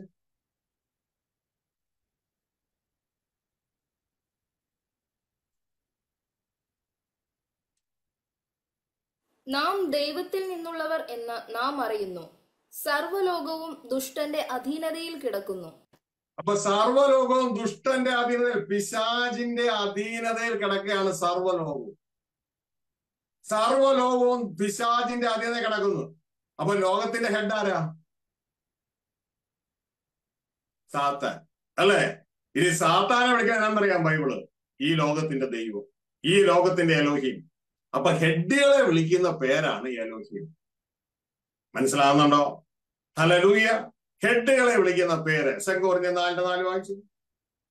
ദൈവപ്രതിമയായ ക്രിസ്തുവിന്റെ തേജസ്സുള്ള സുവിശേഷത്തിന്റെ പ്രകാശനം ശോഭിക്കാതിരിപ്പാൻ ഈ ലോകത്തിന്റെ ദൈവം അവിശ്വാസികളുടെ മനസ്സ് കുരുടാക്കി. ഈ ലോകത്തിന്റെ ദൈവം, നേരത്തെ പറഞ്ഞു സർവ്വലോകവും ദുഷ്ടന്റെ കീഴിൽ കിടക്കും. അത് പുള്ളിയുടെ നേച്ചറാണ്, പിശാചിന്റെ. ഇവിടെ പറയുന്നു ഇതാ ഈ ലോകത്തിന്റെ ദൈവം, ഈ ലോകത്തിന്റെ ഏലോഹീം ആരാണ്? പിശാച. ഈ ലോകത്തിന്റെ ഏലോഹീം പിശാച്. ഹല്ലേലൂയ. അപ്പൊ ഈ തിരിച്ചറിയണം, ഏലോഹിമുകൾ എന്ന് പറയുന്നത് ഈ പ്രപഞ്ചത്തിന്റെ ഭരണശ്രേണിയിൽ, ദൈവം വെച്ച ഭരണശ്രേണിയിൽ തലവന്മാരെ വിളിക്കുന്ന പേരാണ് ദൈവങ്ങൾ, അല്ലെങ്കിൽ കർത്താക്കന്മാർ, അല്ലെങ്കിൽ കർത്തൃത്വം നടത്തുന്നവർ. ഹല്ലേലൂയ. ഹെഡിനെ വിളിക്കുന്ന പേരാണ്. ഇതാ യൂദയുടെ പുസ്തകം 1-ാം അധ്യായം, ഒരേ അധ്യായമേ ഉള്ളൂ. അതിന്റെ 8-ാം വാക്യത്തിലേക്ക് കടന്നു വരുമ്പോ അവിടെ പറയുന്ന ഒരു കാര്യം എന്ന് പറയുന്നത്, പ്രപഞ്ചത്തിന്റെ ഇപ്പോൾ ഭൂമിയുടെ ഭരണം, ലോകത്തിന്റെ ഭരണം കയ്യിലെടുത്തിരിക്കുന്നത് ദുഷ്ടനായ പിശാചാണ്. സർവ്വലോക ദുഷ്ടത കീഴിൽ കിടക്കുന്നു. അപ്പോ അവന്റെ ഒരു ഭരണശ്രേണിയുണ്ട്. ആ ഭരണക്രമീകരണവുമായിട്ട് ഇതാ മൈക്കിൾ, അല്ലെങ്കിൽ മിഹായൽ എന്ന് പറയുന്ന ദൈവത്തിന്റെ ദൂതൻ സംസാരിക്കുന്ന രംഗം നമുക്ക് കാണാം. എന്നാൽ ഇതുമായി ബന്ധപ്പെട്ടുള്ള കാര്യമാണ് എഴുതിയിരിക്കുന്നത്. വായിച്ച് യൂദാ 1:8. അങ്ങനെ തന്നെ ഇരുവരും സ്വപ്നാവസ്ഥയിലായി ജഡത്തെ മനുലമാക്കുകയും കർത്തൃത്വത്തെ തുച്ഛീകരിക്കുകയും മഹിമകളെ ദുഷിക്കുകയും ചെയ്യുന്നു. ഹല്ലേലൂയ. ശ്രദ്ധിച്ചു കേട്ടോ, കർത്തൃത്വങ്ങളെ തുച്ഛീകരിക്കുന്നു. കർത്തൃത്വങ്ങൾ എന്ന് പറഞ്ഞാൽ ഹെഡുകളെയാണ്. കർത്താവ് എന്ന് പറയുന്നില്ലേ, കർത്തൃത്വം നടത്തുന്നവരെ, അതൊരു ഗ്രൂപ്പ് ഹെഡുകളാണ്. അവരെയാണ് ഈ ദൈവങ്ങൾ എന്ന് വിളിക്കുന്നത്. അവരെയാണ് മഹിമകൾ എന്ന് വിളിക്കുന്നത്. മഹിമകൾ. അവരെ ദുഷിക്കാൻ പാടില്ല. ദൈവം അപ്പോയിന്റ് ചെയ്തിരിക്കുകയാണ് അവരെ. ഹല്ലേലൂയ. ആ മഹിമകളെ ദുഷിക്കുകയാണ് ആര്? ഈ അറിവില്ലാത്ത നശിക്കാൻ പറഞ്ഞ മനുഷ്യർ. എന്നിട്ട് താഴെ എഴുതിയിരിക്കുകയാണ്, വായിച്ച്. എന്നാൽ പ്രധാന ദൂതനായ മിഖായേൽ മോശയുടെ ശരീരത്തിൽ ശരീരത്തെക്കുറിച്ച് പിശാചിനോട് തർക്കിച്ചു വാദിക്കുമ്പോൾ ഒരു ദൂഷണവിധി ഉച്ചരിപ്പാൻ തുനിയാതെ കർത്താവ് നിന്നെ ഭർത്സിക്കട്ടെ എന്ന് പറഞ്ഞതേയുള്ളൂ. ഈ മൈക്കിൾ അല്ലെങ്കിൽ മിഹായേൽ എന്ന് പറയുന്ന ദൂതൻ ഹൈ റാങ്കിങ്ങിലുള്ള ആളാ. ഈ പുള്ളിയും ഈ ലോകത്തിന്റെ ദൈവം എന്നറിയപ്പെടുന്ന പിശാചുമായ ഒരു സംസാരം ഉണ്ടായി. മോശയുടെ ശരീരത്തെ കുറിച്ചൊരു തർക്കം. എന്നാൽ മാറി നിൽക്കട എന്ന് പറഞ്ഞ് എന്തെങ്കിലും ചെയ്യണതിന് പകരം ദൈവം വെച്ച റാങ്കിങ്ങിനെ മിഹായൽ അല്ലെങ്കിൽ മൈക്കിൾ മാനിച്ചു. പക്ഷെ ഈ അറിവില്ലാത്ത മനുഷ്യരെ ഈ മഹിമലെല്ലാം കയറി അങ്ങ് ദുഷിക്കുക. ഇതാ എഴുതിയിരിക്കുന്നത്, നശിക്കാൻ പറഞ്ഞവർ എന്ന് എഴുതിയിരിക്കുന്നത്. അപ്പോ മഹിമകളുണ്ട്, അവരെയാണ് കർത്തൃത്വം നടത്തുന്നവർ എന്ന് വിളിക്കുന്നത്. പ്രപഞ്ചത്തിന്റെ ഹൈറാർക്കിയിലെ കർത്തൃത്വം നടത്തുന്നവർ. ഹല്ലേലൂയ. പ്രിയ സഹോദരങ്ങളെ, ഇത് യേശു ക്രിസ്തു ഒന്നും കൂടി വിവരിച്ചു പറഞ്ഞു ആരാണ് ദൈവം. യേശു വിവരിച്ചു പറഞ്ഞു. ആ 82 സങ്കീർത്തനം നമ്മൾ കൊണ്ടുപോയി സന്നിധി സംഘത്തിൽ ഒതുക്കാൻ പോയി കഴിഞ്ഞാൽ നടക്കത്തില്ല. കാരണം യേശു ക്രിസ്തു വട്ടം കയറി നിൽക്കുക. യേശു ക്രിസ്തു അതൊന്നും കൂടി എക്സ്പാൻഡ് ചെയ്ത് പറഞ്ഞു. ദൈവത്തിന്റെ അരുളപ്പാട് കിട്ടുന്നവരെയാണ് ദൈവങ്ങൾ എലോഹിമുകൾ എന്ന് വിളിക്കുന്നത്. എവിടെ? 82 സങ്കീർത്തനത്തിൽ. ഹല്ലേലൂയ. ദൈവത്തിന്റെ അരുളപ്പാട് കിട്ടുന്നവരെയാണ് എലോഹിമുകൾ എന്ന് വിളിക്കുന്നത്. അതിൽ ദൈവപുത്രന്മാർ ഉൾപ്പെടുന്നു. അതുകൊണ്ടാണ് ദൈവത്തിന്റെ വചനത്തിൽ യേശുക്രിസ്തു പറഞ്ഞേ, അങ്ങനെയെങ്കിൽ പിതാവ് വിശദീകരിച്ച് അയച്ച ദൈവപുത്രനായ എന്നെ നിങ്ങൾ ഈ കല്ലെറിയാനായിട്ട് കല്ലെടുക്കുന്നത്. ദൈവപുത്രനായ ഞാൻ ദൈവം തന്നെയാണ്, യാതൊരു സംശയമില്ല. പക്ഷെ അത്യുന്നതനായ എന്റെ അപ്പനല്ല, ആ അപ്പന്റെ മകനാണ്. എന്റെ അപ്പൻ എല്ലാം സ്വയമായി ചെയ്യുന്ന ആളാ. ഞാനൊന്നും സ്വയമായി ചെയ്യത്തില്ല, അപ്പൻ കാണിച്ചു തരുന്നതല്ലാതെ എനിക്കൊന്നും ചെയ്യാൻ പറ്റത്തില്ല. എന്റെ അപ്പനാണ് സകലത്തിന്റെ ഓണർ. ഞാൻ ഓണർ അല്ല, ഞാൻ അവകാശിയാണ്. ഇന്നലെ യു കെയിലെ ഒരു സഹോദരനോട് ഇതുമായിട്ട് സംസാരിച്ചപ്പോ ആ സഹോദരൻ അതിശയിച്ചു പോയി. യേശു ക്രിസ്തു ഓണറല്ല, അവകാശിയാന്ന് പറഞ്ഞപ്പോ ഉടനെ അദ്ദേഹം ഇന്നലെ രാത്രി അദ്ദേഹം പറഞ്ഞു, ആ വചനം എവിടെ കിടക്കണം, വചനം എവിടെ കിടക്കണേ? എല്ലാരും പറഞ്ഞു യേശു ക്രിസ്തു ഭൂമിയിലേക്ക് വന്നപ്പോഴാണ് ഇതാ അപ്പനോടുള്ള സമത്വമൊക്കെ വിട്ടത്. അല്ലല്ല, സൃഷ്ടിപ്പിലെ ദൈവം എന്ന ആ ഇമേജിൽ, ആ പ്രതിമയിൽ സമത്വമാണ് ഇമേജ്. എന്നാൽ ആ സ്ഥാനത്ത് വ്യത്യാസമുണ്ട്, അധികാരത്തിൽ വ്യത്യാസമുണ്ട്, ജീവനിൽ വ്യത്യാസമുണ്ട്. സ്വർഗീയ പിതാവ് സകലത്തിന്റെയും ഓണറാണ്, പുത്രൻ അതിന് അവകാശിയാണ്. ഇനി ആ പുത്രന്റെ അവകാശം ഇനി നമ്മളുമായി പങ്കിടാൻ പോവുകയാണ്. യേശുവിന്റെ കൂട്ടവകാശികളായി നമ്മൾ തീരാൻ പോകുക. ഈ ഒരു തിരിച്ചറിവുകൊണ്ടാണ് ഈ സത്യം വെളിപ്പെടുമ്പോൾ കുറെ വിഷമങ്ങളും സങ്കടങ്ങളൊക്കെ ഉണ്ടാവും. അതുകൊണ്ട് കാര്യമൊന്നുമില്ല. സത്യം ഒരുവനെ മനസ്സിലാക്കാൻ തയ്യാറാണെങ്കിൽ ഒരുവനെ മാനസാന്തരത്തിലേക്ക് നടത്തും. കളകൾക്ക് വലിയ പ്രയാസമായിരിക്കും ഇതൊക്കെ. കാരണം ഇത്രയും നാൾ ഞങ്ങൾ വെച്ച് മൂടി വെച്ചതൊക്കെ പുറത്തായല്ലോ. ഞാൻ സഹോദരൻ പറഞ്ഞു കൊടുത്തു, എന്റെ സഹോദര എബ്രായ ലേഖനം 1-ാം അധ്യായം 1-2 വാക്യങ്ങളിൽ വളരെ ക്രിസ്റ്റൽ ക്ലിയർ ആയിട്ട് ദൈവത്തിന്റെ വചനം പറഞ്ഞിട്ടില്ലേ, യേശു ക്രിസ്തുവിലൂടെ സകലത്തിൽ ഇട്ടിച്ചു എന്ന് സ്വർഗസ്ഥ പിതാവ് യേശു ക്രിസ്തുവിനെ സകലത്തിനും അവകാശിയാക്കി വെച്ചു എന്നല്ലേ അവിടെ എഴുതിയേക്കണം. നിങ്ങൾ ഇതുവരെ കണ്ടില്ലേ? അത് കണ്ടപ്പോ അദ്ദേഹത്തിന് നിങ്ങളെപ്പോലെ ദേഷ്യം വന്നില്ല, സന്തോഷമായി. അദ്ദേഹം ഉടനെ പറഞ്ഞു, praise the Lord, praise the Lord, praise the Lord. Hallelujah. എബ്രായ ലേഖനം 1-ാം അധ്യായം 1-2 വാക്യം വായിച്ച്. ദൈവം പണ്ട് ഭാഗം ഭാഗമായിട്ടും വിവിധമായിട്ടും പ്രവാചകന്മാർ മുഖാന്തരം പിതാക്കന്മാരോട് അരുളി ചെയ്തിട്ട് ഈ അന്ത്യകാലത്ത് പുത്രൻ മുഖാന്തരം നമ്മോട് അരുളി ചെയ്തിരിക്കുന്നു. അവനെ താൻ സകലത്തിനും അവകാശിയാക്കി വച്ചു. അവൻ മുഖാന്തരം ലോകത്തെയും ഉണ്ടാക്കി. അപ്പൊ ഭൂമിയിലേക്ക് വന്ന സമയത്തല്ല, ലോകത്തെ ഉണ്ടാക്കിയ സമയത്താണ്. മനസ്സിലായോ? ഭൂമിയിലേക്ക് വന്നപ്പോഴാണ് കുറഞ്ഞു വന്നത്. ഭൂമിയിലേക്ക് വന്നപ്പോഴാണ് പിതാവ് തന്നെക്കാൾ വലുതെന്ന് യേശു പറഞ്ഞത്. അല്ലല്ല, സൃഷ്ടിച്ച സമയത്തുള്ള കാര്യം ഈ പറയണേ. അവനെ താൻ സകലത്തിലും അവകാശിയാക്കി വെച്ച് സകലത്തെയും അവനിലൂടെ ഉണ്ടാക്കി. ക്ലിയർ അല്ലേ? നിങ്ങളുടെ ബൈബിൾ അങ്ങനെ തന്നെയല്ലേ? സത്യം വിശ്വസിച്ചാൽ റിസൾട്ട് ഉണ്ടാവും. അല്ലെങ്കിൽ റിസൾട്ട് ഒന്നും ഉണ്ടാവില്ല.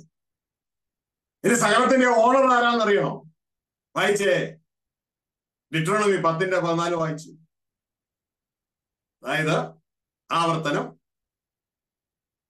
10-ാം അധ്യായം 14-ാം വാക്യം. ഇതാ സ്വർഗാദി സ്വർഗവും സ്വർഗവും സ്വർഗാദി സ്വർഗവും ഭൂമിയും അതിലുള്ളതൊക്കെയും നിന്റെ ദൈവമായ യഹോവയ്ക്കുള്ളവ ആകുന്നു. അപ്പൊ ആരാ ഓണർ? സകലത്തിന്റെ ഓണർ ആരാ? സ്വർഗസ്ഥ പിതാവ്, യഹോവയാൻ ദൈവം. സകലത്തിന്റെ അവകാശി ആരാണ്? പുത്രനായ ക്രിസ്തു. ഇനി ആ ക്രിസ്തുവിന്റെ കൂട്ടവകാശികളാകാൻ നമ്മൾ പോവുകയാണ്. ഇതാണ് റോമ 8:17 പറയുന്നത്. നാം ക്രിസ്തുവിന്റെ സഹോദരങ്ങളായി പുതിയ സൃഷ്ടിയിൽ മാറുന്നത് കൊണ്ട്, മാറ്റിയിരിക്കുന്നത് കൊണ്ട് ദൈവത്തിന്റെ അവകാശികൾ, ക്രിസ്തുവിന്റെ അവകാശികളല്ല, ദൈവത്തിന്റെ അവകാശികൾ ക്രിസ്തുവിന്റെ കൂട്ടവകാശികളുമായി തീരും. ഇത് സഭ പഠിപ്പിച്ചിട്ടില്ല. ഈ സത്യം വെളിപ്പെടുന്നത് കൊണ്ടാണ് പിശാചിനും അവന്റെ കളകൾക്കും വലിയ വിഷയങ്ങൾ. ദൈവമക്കൾക്ക് ഒരു വിഷയമില്ല, അവർക്ക് കേൾക്കുമ്പോൾ സന്തോഷം. വായിച്ച റോമ 8:17.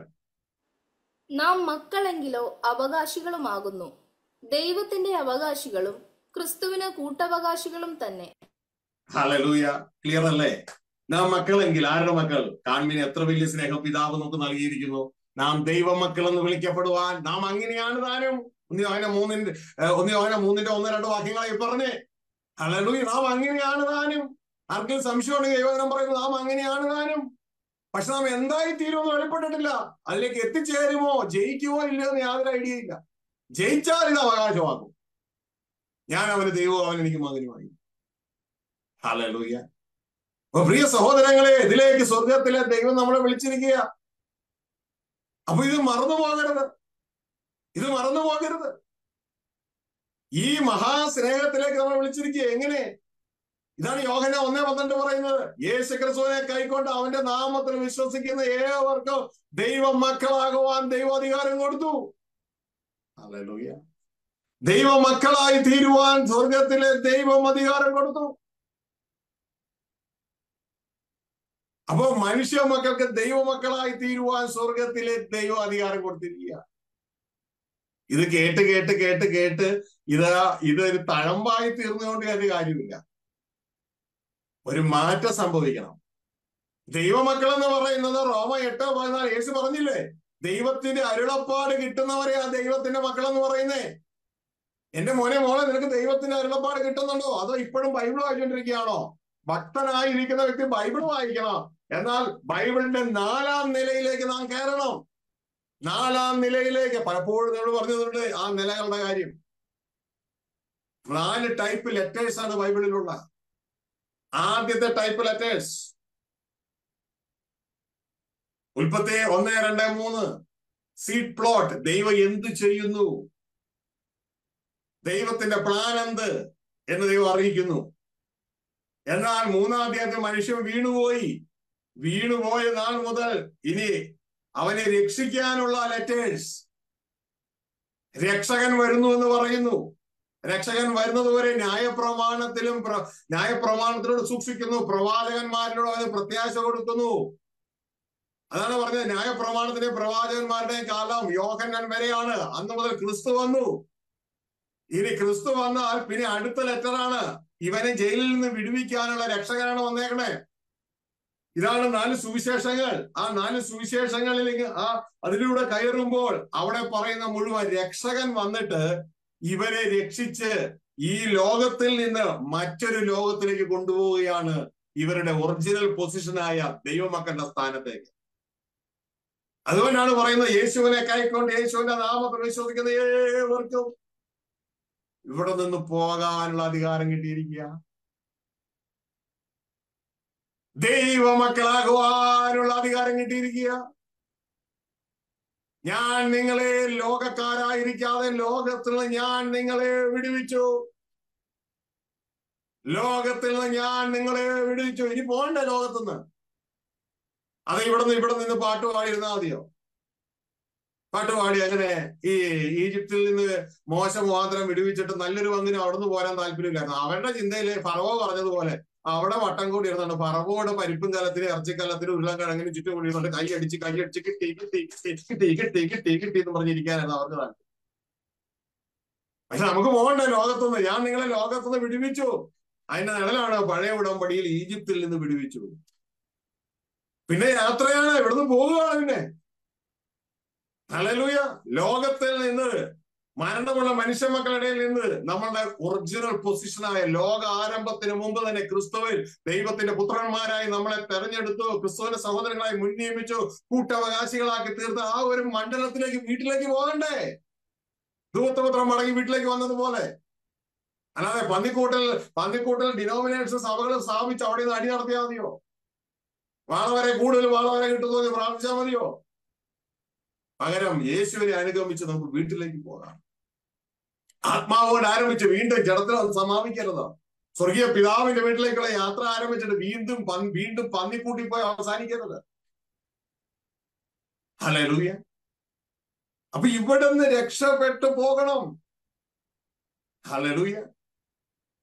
നാം ഒരു കാര്യം, ആത്മമണ്ഡലത്തിലെ ഒരു കാര്യം അങ്ങനെയല്ല എന്ന് വെച്ചാൽ നമുക്കേ നഷ്ടം ഉണ്ടാവുകയുള്ളൂ. അങ്ങനെയല്ല എന്ന് വെച്ചാൽ അങ്ങനെ നമുക്കേ നഷ്ടം ഉണ്ടാവുകയുള്ളൂ. ഇതാ നിങ്ങൾ കണ്ടോ, ഇതൊരു സ്ക്രൂ ഡ്രൈവറാ. ഇപ്പൊ നിങ്ങൾ പറയാണ് ഈ സ്ക്രൂ ഡ്രൈവറിന് ഒട്ടും ബലമില്ല.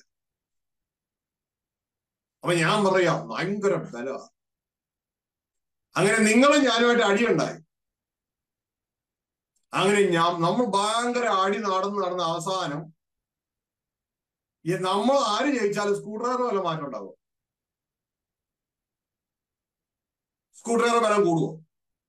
സ്ക്രൂ ഡ്രൈവറിന്റെ ബലം കുറയുമോ? നമ്മൾ വെറും പൊട്ടന്മാരാകുന്ന മാത്രമല്ലേ ഉള്ളൂ. മനസ്സിലാകുന്നുണ്ടോ കുഞ്ഞെ? യേശു ക്രിസ്തു പറയുന്നു പിതാവ് എന്നേക്കാൾ വലിയവൻ. കുഞ്ഞെ, നീ തർക്കിച്ച് യേശുവിനെ പിതാവിന്റെ ഒപ്പത്തിനൊപ്പം ആക്കാൻ നോക്കിയാൽ യേശു ഒപ്പത്തിനൊപ്പം ആകുമോ? ഇപ്പൊ ഞാൻ പറയാണ്, അല്ല, യേശു ഇതാ വളരെ താഴെയാ. യേശു താഴെയാവൂ? യേശു താഴെയോ ആവൂല, യേശു മുകളിലോ ആവൂല. പിതാവ് എന്ത് സ്ഥാനം കൊടുത്തോ അത് തന്നെയായിരിക്കും യേശു. പിന്നെ നമ്മൾ ഇതൊക്കെ പറഞ്ഞ് വെറുതെ സമയം കളഞ്ഞത് നമ്മുടെ കച്ചി. ഹല്ലേലൂയ. മനസ്സിലായോ? അതുകൊണ്ട് അനാവശ്യ കാര്യങ്ങൾ ഇടപെടേണ്ട. യേശു മുകളിലാന്ന് പറയുന്നത് സ്വർഗരാജ്യം ഉണ്ടെന്ന്, യേശു താഴെയാണെന്ന് പറയുന്നത് സ്വർഗരാജ്യം ഇല്ലെന്നും ഇതൊന്നും ബൈബിളിൽ പറഞ്ഞിട്ടില്ല. അനാവശ്യ കാര്യങ്ങളെ തർക്കിച്ചു പോകാതെ ദൈവത്തിന്റെ വചനം പറഞ്ഞത് ക്രിസ്തുവിന്റെ തല ദൈവം.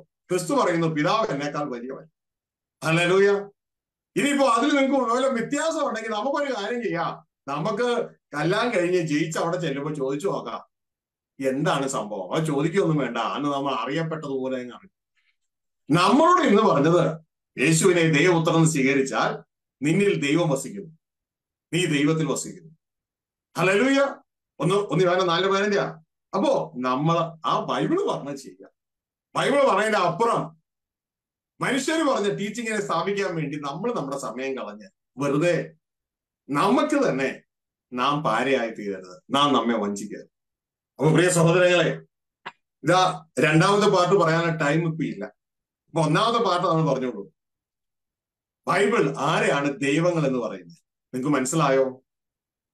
ദൈവങ്ങൾ എന്ന് ഞാൻ പറയുമ്പോഴല്ലേ ബുദ്ധിമുട്ട്. യേശുക്രിസ്തു പറയുന്നു ദൈവത്തിന്റെ അരുളപ്പാട് കിട്ടുന്നവരെയാണ്, ശരിക്കും പറഞ്ഞാൽ ആത്മാവാൽ നയിക്കപ്പെടുന്നവരെയാണ് ദൈവങ്ങൾ അഥവാ ദൈവപുത്രന്മാർ എന്ന് പറയും. മനസ്സിലായോ? ഇതാണ് റോമ 8:14 പറയുന്നത്. ദൈവാത്മാവാൽ നയിക്കപ്പെടുന്നവരെയാണ് ദൈവപുത്രന്മാരെന്ന് പറയുന്നത്. എല്ലാ ദൈവപുത്രന്മാരും ദൈവങ്ങളാണ്.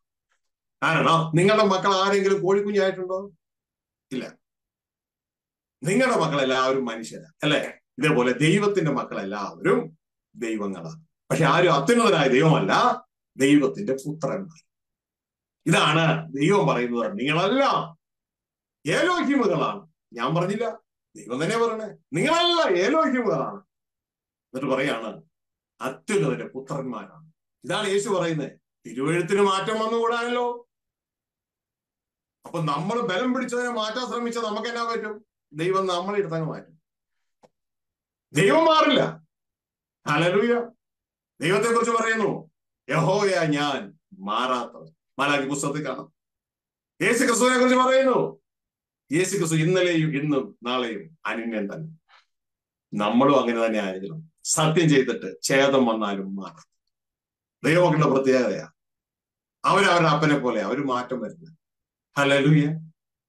പിന്നെ തെറ്റാണെന്ന് ആ മാനുഷിക ചിന്തയിൽ എന്തെങ്കിലും എററുകൾ അവരുടെ ജീവിതത്തിൽ ധാരാളം ഉണ്ടാകാം. അത് തിരിച്ചറിഞ്ഞാൽ ഉടനെ മനസ്സ് പുതുക്കി രൂപത്തിന് അന്തരം വരും.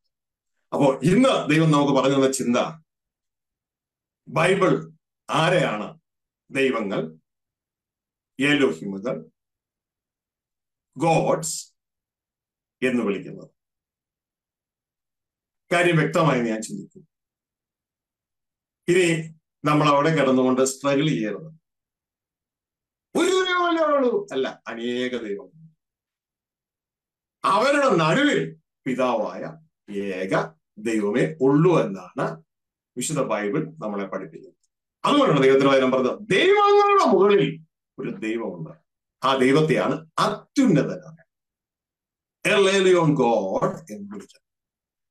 അപ്പോ തെറ്റിപ്പോകാതിരിപ്പാൻ ദൈവം നിങ്ങളെ ഏവരെയും സഹായിക്കട്ടെ. ദൈവം അനുവദിക്കുന്നുവെങ്കിൽ അടുത്ത സന്ദേശത്തിൽ അല്ലെങ്കിൽ അതിന്റെ അടുത്ത സന്ദേശത്തിൽ നമുക്ക് യെശയ്യാ 9:6 നമുക്ക് ചിന്തിക്കാം. വളരെ ബ്യൂട്ടിഫുൾ ആയിട്ടാണ് ദൈവം നമുക്ക് പറഞ്ഞു തരുന്നത്.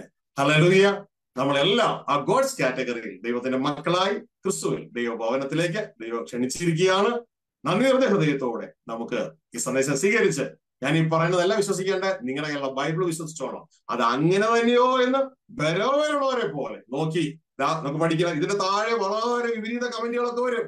കാരണം ദൈവം വെച്ചിരിക്കുക, കളകൾക്ക് അവരുടെ ഡ്യൂട്ടി ചെയ്യാതിരിക്കാൻ പറ്റുമോ? പറിച്ചു കളയാൻ കർത്താവ് സമ്മതിക്കത്തുള്ളൂ. അവരവരുടെ ഡ്യൂട്ടി ചെയ്യട്ടെ. നിങ്ങളുടെ ഡ്യൂട്ടി ചെയ്യുക. സത്യത്തിന് സാക്ഷി നിൽക്കുവാൻ നിങ്ങളെ ആരെങ്കിലും ദൈവം പ്രേരിപ്പിക്കുന്നെങ്കിൽ അത് ചെയ്യുക. അല്ലെന്നുണ്ടെങ്കിൽ ഇതാ ഗാലറിയിൽ നിന്ന് കളി കാണുന്നവരെ പോലെ ഇന്ന് കളി കാണുക. അങ്ങനെ നിങ്ങളുടെ മാർക്ക് കുറയാനായിട്ട് ഇടയാകും. പകരം സത്യത്തിന് സാക്ഷി നിന്നാൽ നിങ്ങൾക്ക് അതൊരു സ്പിരിച്വൽ ഇൻവെസ്റ്റ്മെന്റ് ആണെന്ന് മനസ്സിലാക്കിക്കൊണ്ട് കർത്താവ് പറയുന്നു, മനുഷ്യരുടെ മുമ്പാകെ എന്നെ ഏറ്റുപറയുന്നവനെ സ്വർഗസ്ഥനായ എന്റെ പിതാവിന്റെ മുമ്പിൽ ഞാനും ഏറ്റ് പറയും. ആ ഒരു പ്രോമിസിലേക്ക്, ആ ഒരു സ്പിരിച്വൽ ഇൻവെസ്റ്റ്മെന്റിലേക്ക് നിങ്ങൾക്കും പ്രവേശിക്കാം എന്ന് ഓർപ്പിക്കുകയാണ്. ദൈവം നിങ്ങളെ എവരെ സഹായിക്കട്ടെ, കൂട്ടായിരിക്കട്ടെ. ഈ സന്ദേശം നിങ്ങൾക്ക് അനുഗ്രഹമായോ? അനുഗ്രഹമായെങ്കിൽ കാര്യങ്ങൾ ദൈവത്തെ സ്തോത്രം ചെയ്ത് praise God, praise God, praise God. ദൈവം അവരെ സഹായിക്കട്ടെ, കൂട്ടായിരിക്കട്ടെ. നമുക്ക് കണ്ണുകളടയ്ക്കാൻ പ്രാർത്ഥിക്കാം. ഞങ്ങളുടെ സ്വർഗസ്ഥ പിതാവേ, ബൈബിൾ ആരെയാണ് എലോഹിമുകൾ, തിയോസ്, ഗോഡ്സ്, ദൈവങ്ങൾ എന്ന് വിളിക്കുന്നത് എന്ന്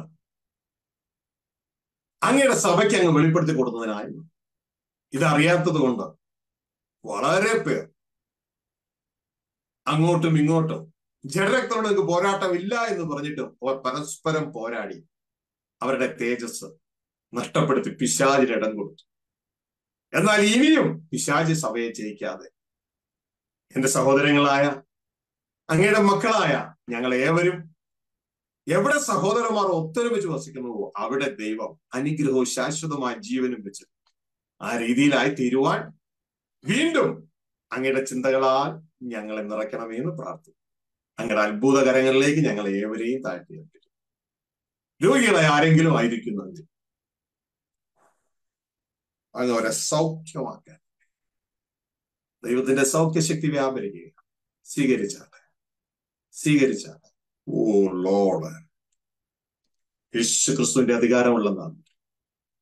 ഈ മക്കൾ വിശ്വാസത്തോടെ കരം വെച്ചിരിക്കുന്ന, വിശ്വാസത്തോടെ ഹൃദയത്തിൽ ചിന്തിക്കുന്ന ആ രോഗം, അതിന്റെ പുറകിലുള്ള എല്ലാ പിശാചിന്റെ അധികാരങ്ങളും യേശു രക്തത്താൽ ഇപ്പൊ ക്യാൻസൽ ചെയ്യുക. യേശു ക്രിസ്തുവിന്റെ അധികാരമുള്ള നാമത്തിൽ ആ രോഗത്തിന്റെ സ്പിരിറ്റുകളോട് വിട്ടുപോകാൻ കൽപ്പിക്കുകയാണ്. രോഗാണുക്കളോട് വിട്ടുമാറാൻ കൽപ്പിക്കുകയാണ്. ദൈവത്തിന്റെ സൗഖ്യം അവരുടെ മേൽ കൽപ്പിക്കുന്നു. സൗഖ്യമുള്ളവരാവുക. And I declare you are free in the name of Jesus.